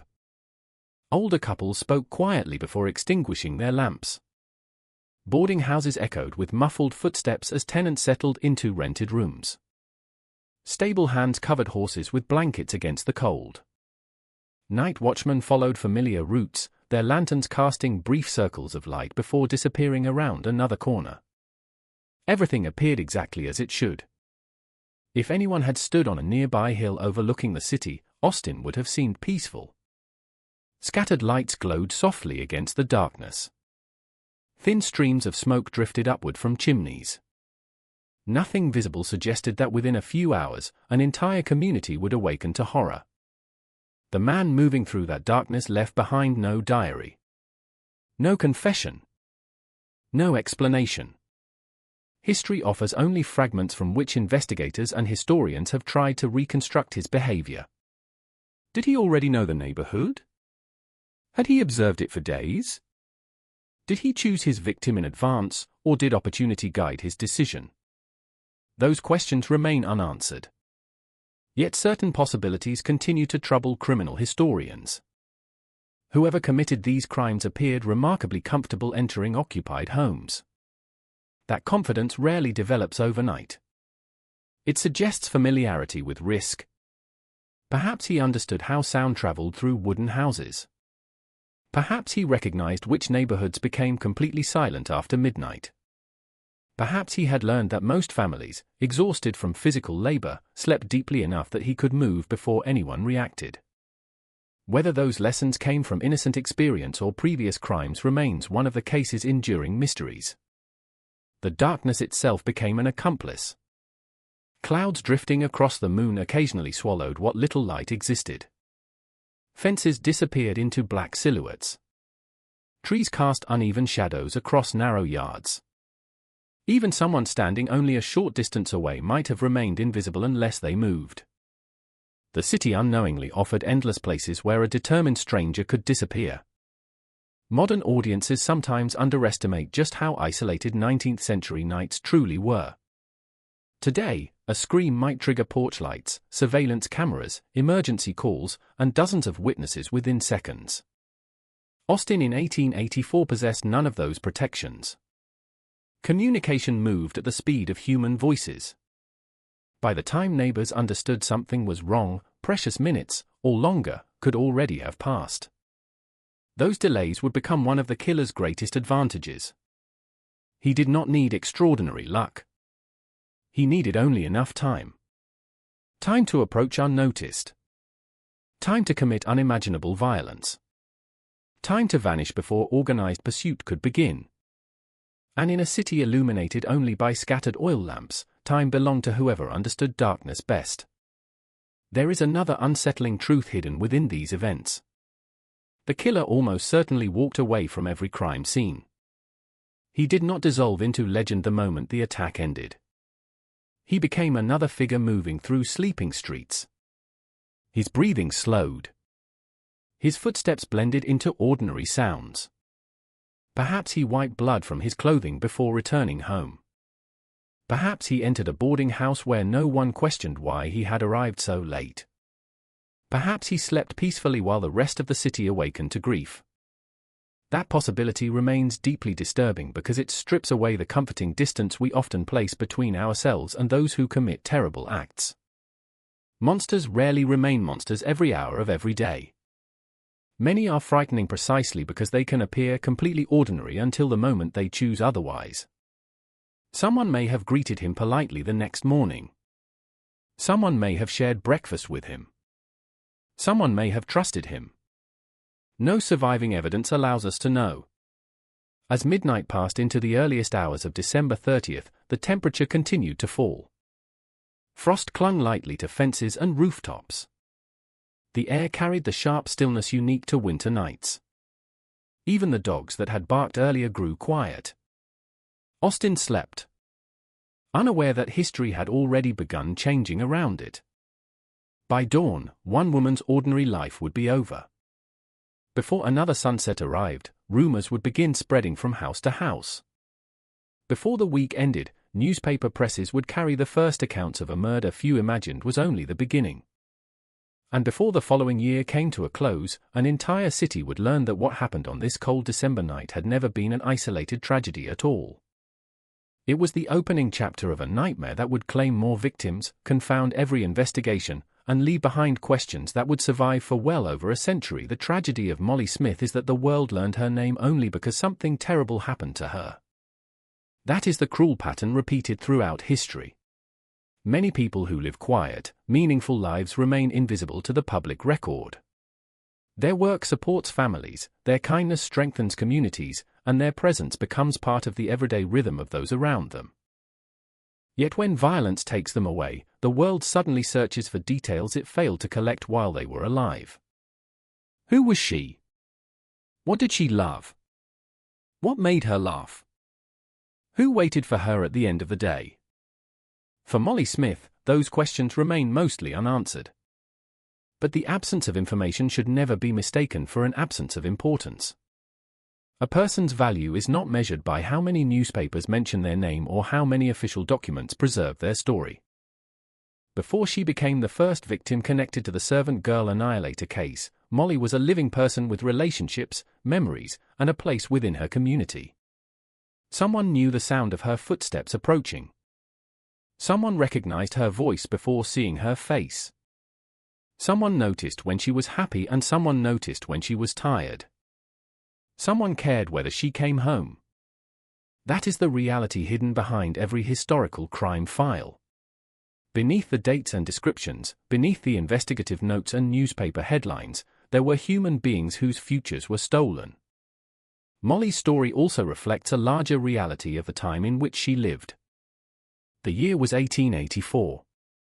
The Civil War had ended less than 20 years earlier, but freedom did not immediately create equality. For many formerly enslaved people and their descendants, the struggle for stability continued every day. Legal changes had transformed the country, but social and economic barriers remained deeply embedded in Southern life. For black women especially, opportunity was limited. Domestic service became one of the most common forms of employment available. It provided income, but it also placed workers in vulnerable positions. Servants entered private homes where they often had little power. They depended on employers for wages and recommendations. Their work took place behind closed doors, away from public attention. The same conditions that allowed these women to support themselves also left them exposed. They were visible enough to be targeted, yet invisible enough that society often ignored their struggles. This contradiction would become one of the most painful aspects of the Austin murders. The victims were not random names selected from a newspaper list. They were women who had already spent their lives working hard in a society that rarely rewarded them fairly. They were people who deserved protection, attention, and justice. The fact that their deaths shocked the city was important. But the fact that they had to die before the city fully noticed their vulnerability was a tragedy of its own. When Molly disappeared from the ordinary flow of daily life, the people who knew her would have experienced something far more personal than the fear that later spread through Austin. Fear belongs to the public. Grief belongs to those left behind. The city would eventually become frightened of the unknown attacker. But someone close to Molly would have first experienced something much simpler and much more painful. Confusion. A missing presence. A silence where a familiar voice should have been. Perhaps someone wondered why she had not arrived. Perhaps someone looked down the road expecting to see her walking home. Perhaps someone initially believed she had been delayed. Ordinary explanations often come first because the human mind resists accepting impossible realities. People do not immediately assume the worst. They assume there must be another reason. She stopped to talk with someone. She became ill. She found somewhere else to stay. She would return soon. That hope exists because accepting the truth is too painful. Until it is no longer possible. The morning after Molly's death marked the beginning of a transformation that would affect all of Austin. A single household's grief would become a city's fear. A personal tragedy would become a public mystery. A woman's name would become attached to a case that investigators would struggle with for generations. But before the newspapers created frightening descriptions and before citizens began searching for a hidden enemy among them, there was a simple reality. A woman was gone. A family lost someone they loved. A community lost someone who belonged to it. And an unknown killer had taken the first step into a pattern that would soon become impossible to ignore. The months ahead would reveal a disturbing repetition. The victims would change. The locations would change. The circumstances would shift. But the same questions would remain. Why these people? Why these homes? Why was no one able to stop him? The investigation would eventually involve hundreds of suspects, countless rumors, and theories that stretched from reasonable possibilities to extraordinary speculation. Some would argue the killer was a local man hiding in plain sight. Others would suggest he had left Austin entirely. Some would even attempt to connect him to other infamous crimes occurring far away. But before any theory could emerge, before detectives began chasing shadows, the city had to face the first undeniable fact. Someone had entered a place where a person should have been safe. Someone had turned a home into a crime scene. And someone had taken the life of Molly Smith. The woman who once walked through Austin streets unnoticed would become the first chapter of one of America's earliest recorded serial murder cases. Yet she was never just a chapter. She was a complete story. A life that existed before the violence. A person who worked, hoped, struggled, and belonged. Remembering that matters because true crime is not only about understanding those who commit terrible acts. It is also about restoring humanity to those whose stories were nearly erased. Molly Smith should not be remembered only because she was first. She should be remembered because she lived. And on the cold December night when she went to sleep believing another morning would come, she carried with her all the ordinary hopes and quiet dreams that make every human life significant. The tragedy is that she never received the chance to finish writing them. Her story ended before anyone was ready. And Austin's nightmare had only just begun. The first attack connected to the servant girl annihilator case did not begin with a scream. It began with silence. The kind of silence that exists only in the deepest hours of the night, when a city has surrendered itself completely to sleep. The streets of Austin were empty. The last lamps had burned low. The sounds of daytime commerce, conversation, and movement had vanished, replaced by the quiet breathing of thousands of people behind closed doors. December 30th, 1884, arrived like any other winter morning. But before sunrise, something had happened inside a small home that would forever change the way Austin understood darkness. The exact sequence of events remains partly hidden behind the limitations of historical records. More than a century later, investigators and historians are forced to reconstruct that night through newspaper accounts, police reports, and witness statements written in an era when preserving crime scenes was not yet a precise science. Some details were recorded. Others disappeared forever. What remains is enough to understand the horror that confronted the city when morning arrived. Molly Smith had gone to sleep expecting nothing more unusual than another day of work. The previous evening had likely followed the same pattern as many others. The exhaustion of labor. The quiet routines of home. The expectation that tomorrow would bring another list of familiar responsibilities. But sometime during the night, while Austin slept, an intruder entered. The killer did not choose a public street. He did not attack in a place where witnesses might immediately intervene. He entered the private space where human beings are supposed to feel safest. A home. That detail would become one of the most disturbing patterns of the entire case. The servant girl annihilator was not simply a person who encountered victims by chance. Again and again, the attacks would occur where people believed they were protected. The killer exploited the vulnerability created by sleep, by trust, and by the assumption that walls and locked doors separated families from danger. The house became the first line of defense. And that line failed. The weapon used in the attack was believed to be an axe. In 19th century homes, an axe was not a rare object. It was a common tool, used for chopping wood and preparing fuel for fireplaces. It belonged to everyday life. That familiarity made the violence even more unsettling. Something associated with survival and warmth had been transformed into an instrument of destruction. The attack was sudden, brutal, overwhelming. Molly had little chance to defend herself against an attacker who controlled the moment of confrontation. For the killer, the darkness provided more than concealment. It provided control.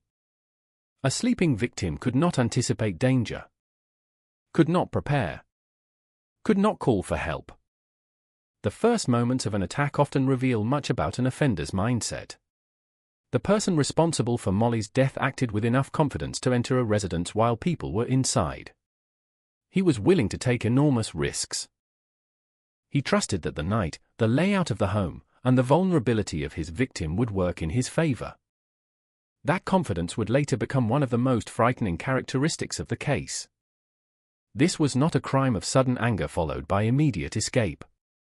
The evidence suggested something more deliberate, something more controlled. The killer remained long enough to leave behind details that investigators would later recognize as part of a disturbing pattern. The attack was not random chaos. Certain elements appeared again in later crimes, creating what modern investigators might call a signature, actions that served no practical purpose but seemed connected to the offender's personal ritual. At the time, however, nobody knew that. Nobody knew this was the beginning. To the people who discovered Molly, there was no pattern. There was only horror. Morning arrived slowly. The first signs of daylight pushed across Austin's rooftops. Smoke rose from chimneys as families began preparing for another day. Workers dressed for their jobs. Businesses prepared to open. The city was waking up. And somewhere, someone was about to discover that the previous night had been different from all others. The reaction inside a household after a violent crime is difficult to imagine, especially in a time when emergency response was limited. There were no rapid police units arriving within minutes. No trained investigators securing the scene. No established procedures telling people what to do. There was only shock. The human mind often struggles to process sudden tragedy. At first, people search for explanations that preserve the normal order of the world. Something must have happened. There must be a mistake. There must be another reason. But some discoveries leave no room for denial. Neighbors would have gathered. Whispers would have spread. Someone would have run for help. And within hours, the news would begin traveling through Austin. A woman had been killed. Inside her own home. The initial reaction was likely a mixture of grief and disbelief. Murder was not unknown in 19th century Texas, but the circumstances created a particular kind of fear. This was not a confrontation between rivals. Not a robbery gone wrong in a distant location. Not violence between people who already knew one another. This appeared to be an attack against someone who had simply been vulnerable. That uncertainty frightened people. Because if a person could enter one home during the night, what prevented him from entering another?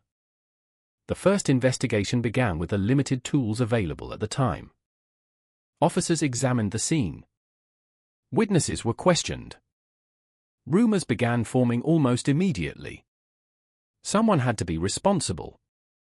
Someone had to know something. But the answers were not waiting. The killer had left behind fear, confusion, and questions. Not an identity. The city did not yet know that Molly's death would become connected to a series of attacks unlike anything Austin had experienced before. It did not know that other families would soon face the same unbearable grief. It did not know that the person responsible would continue moving through the city, hidden among ordinary people. For now, there was only one victim. One crime. One family mourning. And one terrifying possibility beginning to take shape. Someone had discovered how easy it was to reach into the homes of Austin's most vulnerable residents. And unless that person was found, he could do it again. The first murder of the servant girl annihilator case was not only an act of violence against Molly Smith. It was the moment Austin's sense of safety began to break. The city had spent years believing it understood danger. Now, for the first time, it faced an enemy it could not see. And the darkness had only just begun. The days following Molly Smith's death carried a strange contradiction through Austin. On the surface, the city continued moving. The sun still rose over the Texas landscape each morning. Merchants unlocked their doors. Workers walked familiar routes. Families prepared meals, washed clothing, and carried on with responsibilities that could not wait simply because tragedy had entered their community. But beneath that ordinary rhythm, something had shifted. A quiet uneasiness had taken root. People began looking at the night differently. Before Molly's death, darkness had been inconvenient. It made travel more difficult. It hid uneven roads and empty fields. It brought the day's activities to an end. But darkness itself had not been considered an enemy. Now it carried a different meaning. Darkness meant possibility. It meant someone could be moving unseen. It meant a person could approach a home without being noticed. It meant the final moments before sleep were no longer completely peaceful. Fear does not always arrive as panic. Sometimes it arrives as small changes. A mother checking the window before going to bed. A father leaving a lamp burning longer than usual. A worker choosing a busier road instead of the shortest path home. A neighbor pausing when hearing footsteps outside. These were small acts, almost invisible individually. But together, they revealed a city slowly losing its sense of security. The murder had created something more powerful than a single crime scene. It had created a question. Who could have done this? And perhaps more frighteningly, who would be next? At first, many people searched for familiar explanations.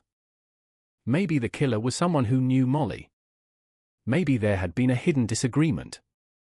Maybe there was a personal motive that investigators had not yet uncovered. Those explanations were comforting because they placed the danger into a smaller space. If the killer had a personal connection to Molly, then strangers were still safe.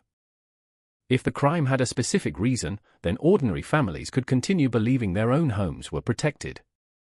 But that comfort would not last. Because the truth was much more frightening. The killer did not appear to be following the rules people understood. He was not acting according to the familiar patterns of violence that Austin residents recognized. He was not settling an argument. He was not defending himself. He was not taking revenge. He was simply entering a home in the middle of the night and destroying a life. That kind of violence was difficult for people to comprehend because it removed the illusion of control. Human beings naturally search for reasons behind terrible events. Reasons make danger feel manageable. If something happens because of a specific circumstance, people can avoid that circumstance. But random-seeming violence creates a much deeper fear. Because then the question becomes, what can anyone do to stop it? The investigation into Molly's death moved forward slowly. Officers gathered information from those who knew her. They examined possible motives. They searched for anyone who might have been connected to the crime. But every path seemed to disappear into uncertainty. The city wanted a suspect. It wanted a face. It wanted someone who could be pointed out and identified. Instead, it had a shadow. And shadows are difficult to arrest. The limitations of the era made the search even harder. Modern investigators are accustomed to a world where evidence can speak in ways humans cannot. A fingerprint can place someone at a scene. DNA can reveal a connection decades later. Digital records can reconstruct movements. Austin in 1884 had none of those advantages. Investigators depended on observation, questioning, reputation, and instinct. They relied on people remembering what they had seen. But memory is fragile. A person glimpsed briefly in darkness can become taller or shorter in someone's mind. A face seen for only seconds can change with every retelling. Fear alters perception. Rumors influence witnesses. Communities searching desperately for answers sometimes create their own explanations when facts are unavailable. The killer benefited from every uncertainty. While the city searched, he remained free. And that freedom would become one of the defining horrors of the case. Because a murderer who escapes once may become cautious. A murderer who escapes repeatedly may become confident. The first crime may have involved risk. The next crimes would reveal whether that risk had created fear or encouraged him. For the people of Austin, the weeks after Molly's death were filled with an uneasy waiting. Waiting for an arrest. Waiting for news. Waiting for the possibility that the nightmare was finally over. But the absence of another attack did not mean the danger had disappeared. Sometimes silence creates more fear than violence itself. A city can respond to a crime. It can mourn. It can investigate. It can organize. But when nothing happens afterward, people are left suspended between relief and dread. Every quiet night raises hope. Every unfamiliar sound destroys it. The unknown killer had already discovered something important. He did not need to control the entire city. He only needed to make enough people afraid. Fear would spread on its own. It would travel from one household to another faster than any newspaper could print. It would live in conversations at markets. In whispers after church. In warnings passed between parents and children. The killer's presence would become larger than the man himself. A person no one could identify would begin shaping the behavior of thousands. And yet, beneath all the fear and speculation, one truth remained. Molly Smith was not a symbol. She was not merely the beginning of a criminal timeline. She was a person whose life ended violently and unfairly. The investigation could search for the killer. The newspapers could create frightening names. The public could debate theories. But none of that could return the future that had been taken from her. The most painful reality of the case is that the first victim was not simply the start of a mystery. She was the end of a life that had once been full of ordinary moments.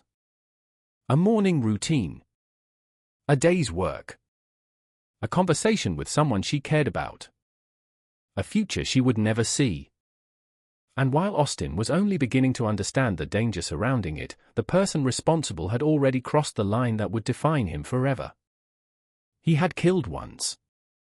History would show that one murder was not enough. The night that took Molly Smith had not been the conclusion. It had been an introduction. The city was about to learn that the darkness surrounding them was not empty. Something was waiting inside it. And soon, another family would discover the same terrifying truth. The investigation into Molly Smith's murder began with the same challenge that would define the entire Servant Girl Annihilator case. Investigators were searching through a world where evidence was fragile, communication was slow, and fear often moved faster than facts. The crime scene had a story to tell. But in 1884, nobody knew exactly how to listen. Modern investigations rely on the smallest details. A mark on a door frame. A footprint in soil. A strand of fabric caught on a rough surface. A trace left behind by someone who believed they had been careful. In the 19th century, those details were often overlooked or misunderstood. The science needed to interpret them was still developing. A crime scene was not yet considered a delicate puzzle that had to be preserved. It was a place where people naturally gathered. Family members entered. Neighbors came to look. Officials moved through the area searching for obvious answers. Every person who stepped inside potentially changed the very evidence investigators needed. There was no concept of DNA. No fingerprint database. No forensic psychology. No cameras documenting every corner of the scene. Investigators had only their eyes, their questions, and their ability to reason from incomplete information. And in this case, incomplete information would become the greatest enemy. The first question was obvious. Who would want Molly Smith dead? That question shaped early investigations because it reflected how most murders were understood at the time. Violence was usually expected to come from a person known to the victim. A disagreement that escalated. A financial dispute. A personal betrayal. A relationship that turned dangerous. Investigators naturally searched for connections. They looked for someone who had a reason. But what if there was no personal reason? What if the connection was not between the killer and the victim? What if the connection existed only in the mind of the person committing the crime? That possibility was almost impossible for people in 1884 to process. The idea of a stranger targeting victims according to a hidden pattern was not part of normal police thinking. The killer was creating a new kind of fear, but Austin did not yet have the language to describe it. As officers questioned people connected to Molly, they would have encountered a painful mixture of grief and uncertainty. Those who knew her could describe the person she was. Her routines. Her work. Her relationships. But they could not explain why someone would want to hurt her. That question remained unanswered. And unanswered questions create suspicion. When a community feels threatened, it searches for someone to blame. Attention began moving toward possible suspects. Men who had been seen near the area. People with troubled reputations. Individuals whose behavior seemed unusual. Some suspicions may have been reasonable. Others were likely based on fear rather than evidence. The city was looking for a person who did not yet have a face. So it began looking for anyone who seemed different. This created a difficult environment for investigators. Every rumor required attention. Every accusation had to be considered. Every lead had to be followed, even when it went nowhere. The sheer volume of possibilities threatened to overwhelm the investigation before it had truly begun. And there was another challenge. The victims of these crimes were often women from communities that already struggled to receive equal attention from authorities. Many domestic workers lived lives that existed outside the circles of political influence and social power. Their disappearances and hardships did not always receive the same urgency afforded to wealthier citizens.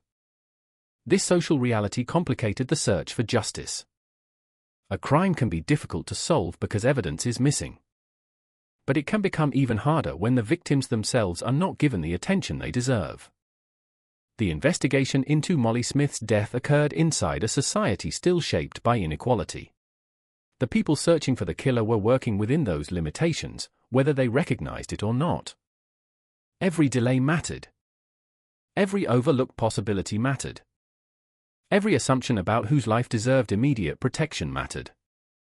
As the days passed, the first murder began to take on a different meaning. At first, it had been a tragedy. Then it became a mystery. Soon, it would become a warning. Because another attack would change everything. A second victim would force Austin to confront a terrifying possibility. Molly Smith had not been chosen because of something in her personal life. She may have been chosen because she was available. Because she was vulnerable. Because someone had discovered a method of entering homes after dark and leaving before anyone could stop him. That realization would be devastating. A killer motivated by personal conflict can sometimes be avoided. A person can distance themselves from enemies. A person can resolve disputes. But a killer selecting victims without an obvious connection creates a completely different kind of terror. Anyone could become a target. Every household could become the next scene. The investigation would soon move from solving a single murder to preventing another one. But before authorities understood that, Austin had to experience the next blow. The city had barely begun mourning Molly Smith when another woman's name would enter the investigation. Another home would be disturbed. Another family would wake to a nightmare. And with that second attack, the idea of coincidence would begin to disappear. The killer had returned. The pattern had begun to reveal itself. But the people of Austin were still one step behind. The second attack changed everything. Not because it immediately revealed the identity of the person responsible, It did not. Not because investigators suddenly understood the pattern. They did not. But because a single terrible event could still be explained away as an isolated tragedy. A second similar event demanded attention. It forced people to consider a possibility they desperately wanted to reject. Someone was not finished. The violence that had entered one Austin home had not disappeared with the first investigation. It had moved. And somewhere in the city, an unknown person was learning that he could attack and escape. That realization created a different kind of fear. The first murder had created grief. The second created panic. Communities respond differently when tragedy repeats itself. The first time, people search for explanations. The second time, they search for protection. Austin began to understand that the danger was not contained. The question was no longer only, who killed Molly Smith? Now another question emerged. Who will be next? For investigators, the second attack presented both an opportunity and a nightmare. An opportunity because similarities between crimes could reveal connections. A nightmare because those similarities suggested they were facing someone who might continue. The details that once seemed like individual pieces began forming a disturbing outline. The timing. The darkness. The choice of location. The vulnerability of the victims. The method of attack. The killer appeared to be repeating himself. Today, investigators would immediately recognize the importance of those similarities. Patterns are among the most valuable tools in understanding unknown offenders. The repeated choices reveal preferences, habits, and sometimes even the psychological needs driving the crimes. But in Austin during the 1880s, this way of thinking barely existed. Police were not trained to search for behavioral consistency. They were trained to find suspects through traditional methods. They looked for enemies. They looked for motives. They looked for witnesses. They did not yet know they were searching for a person whose connection to the victims might not exist outside his own mind. That difference would cost valuable time. As more information spread through Austin, the public began creating its own picture of the attacker. Without a confirmed identity, imagination filled the empty spaces. Some believed the killer must be someone from outside the city. A stranger who arrived under the cover of darkness and disappeared afterward. Others believed he had to be someone local. Someone who knew the neighborhoods. Someone familiar with the routines of the victims. Both possibilities were frightening. A stranger suggested danger could arrive at any moment. A local person suggested danger might already be living among them. The second possibility was perhaps the more disturbing one. People can protect themselves from an obvious outsider. They can recognize unfamiliar faces. They can lock doors against someone they believe does not belong. But how do you protect yourself from someone who appears ordinary? Someone who works nearby? Someone who walks the same streets? Someone who can smile, speak politely, and disappear into a crowd? That uncertainty began changing the way Austin residents viewed one another. Suspicion became part of daily life. A man standing alone after dark might attract attention. A stranger asking questions might be remembered. A person who behaved differently might become the subject of conversation. Fear has a way of turning ordinary details into possible warnings. A glance. A gesture. A forgotten name. Everything could become a clue. But while the city searched for signs, the killer remained ahead. The most frightening aspect of the case was not simply that he had escaped. It was that he seemed comfortable doing so. Many criminals make mistakes because of panic. They leave behind evidence. They act impulsively. They reveal themselves through desperation. But the person responsible for the Austin murders repeatedly entered dangerous situations and managed to leave before being identified. That suggested confidence. Whether that confidence came from planning, experience, or simply the weakness of the investigative system is impossible to know. But the result was the same. The killer remained free. And every day he remained free became another day of fear. For the families of victims, the investigation was not an abstract mystery. It was personal. A name in a newspaper represented someone who once sat at their table. Someone whose absence changed the entire shape of their home. Someone whose clothing remained folded, whose belongings remained untouched, whose voice would never again fill a room. Public fear focused on the killer. Private grief focused on the person lost. Those two realities existed side by side. The city wanted the murderer caught. Families wanted their loved ones remembered. Both desires were understandable. Both would remain unresolved for far too long. As investigators compared the details of the attacks, another disturbing pattern began to emerge. The victims were not wealthy social figures. They were often women whose work placed them in vulnerable positions. Women who spent their days inside other people's homes. Women whose routines were predictable. Women whose voices were not always heard by the society around them. This fact added another layer of tragedy.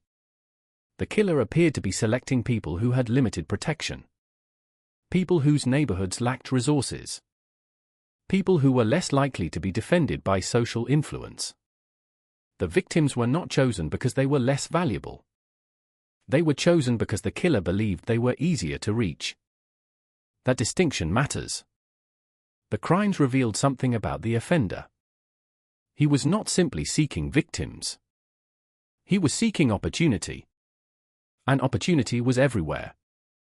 Austin's homes were not built to withstand a person determined to enter. Locks were simple. Windows were vulnerable. Neighborhoods were dark. Police response was slow. The city that had once felt familiar now contained countless places where the killer could move unseen. Every doorway represented a possibility. Every night represented a new threat. The investigation had entered a race against time. Authorities needed to understand the pattern before another attack occurred. But the killer had already shown that he could move faster than the system trying to stop him. The first victim had been a tragedy. The second proved it was something more. Austin was not facing a single act of violence. It was facing an unknown offender with no clear identity, no obvious motive, and no intention of stopping. And the most terrifying question remained unanswered.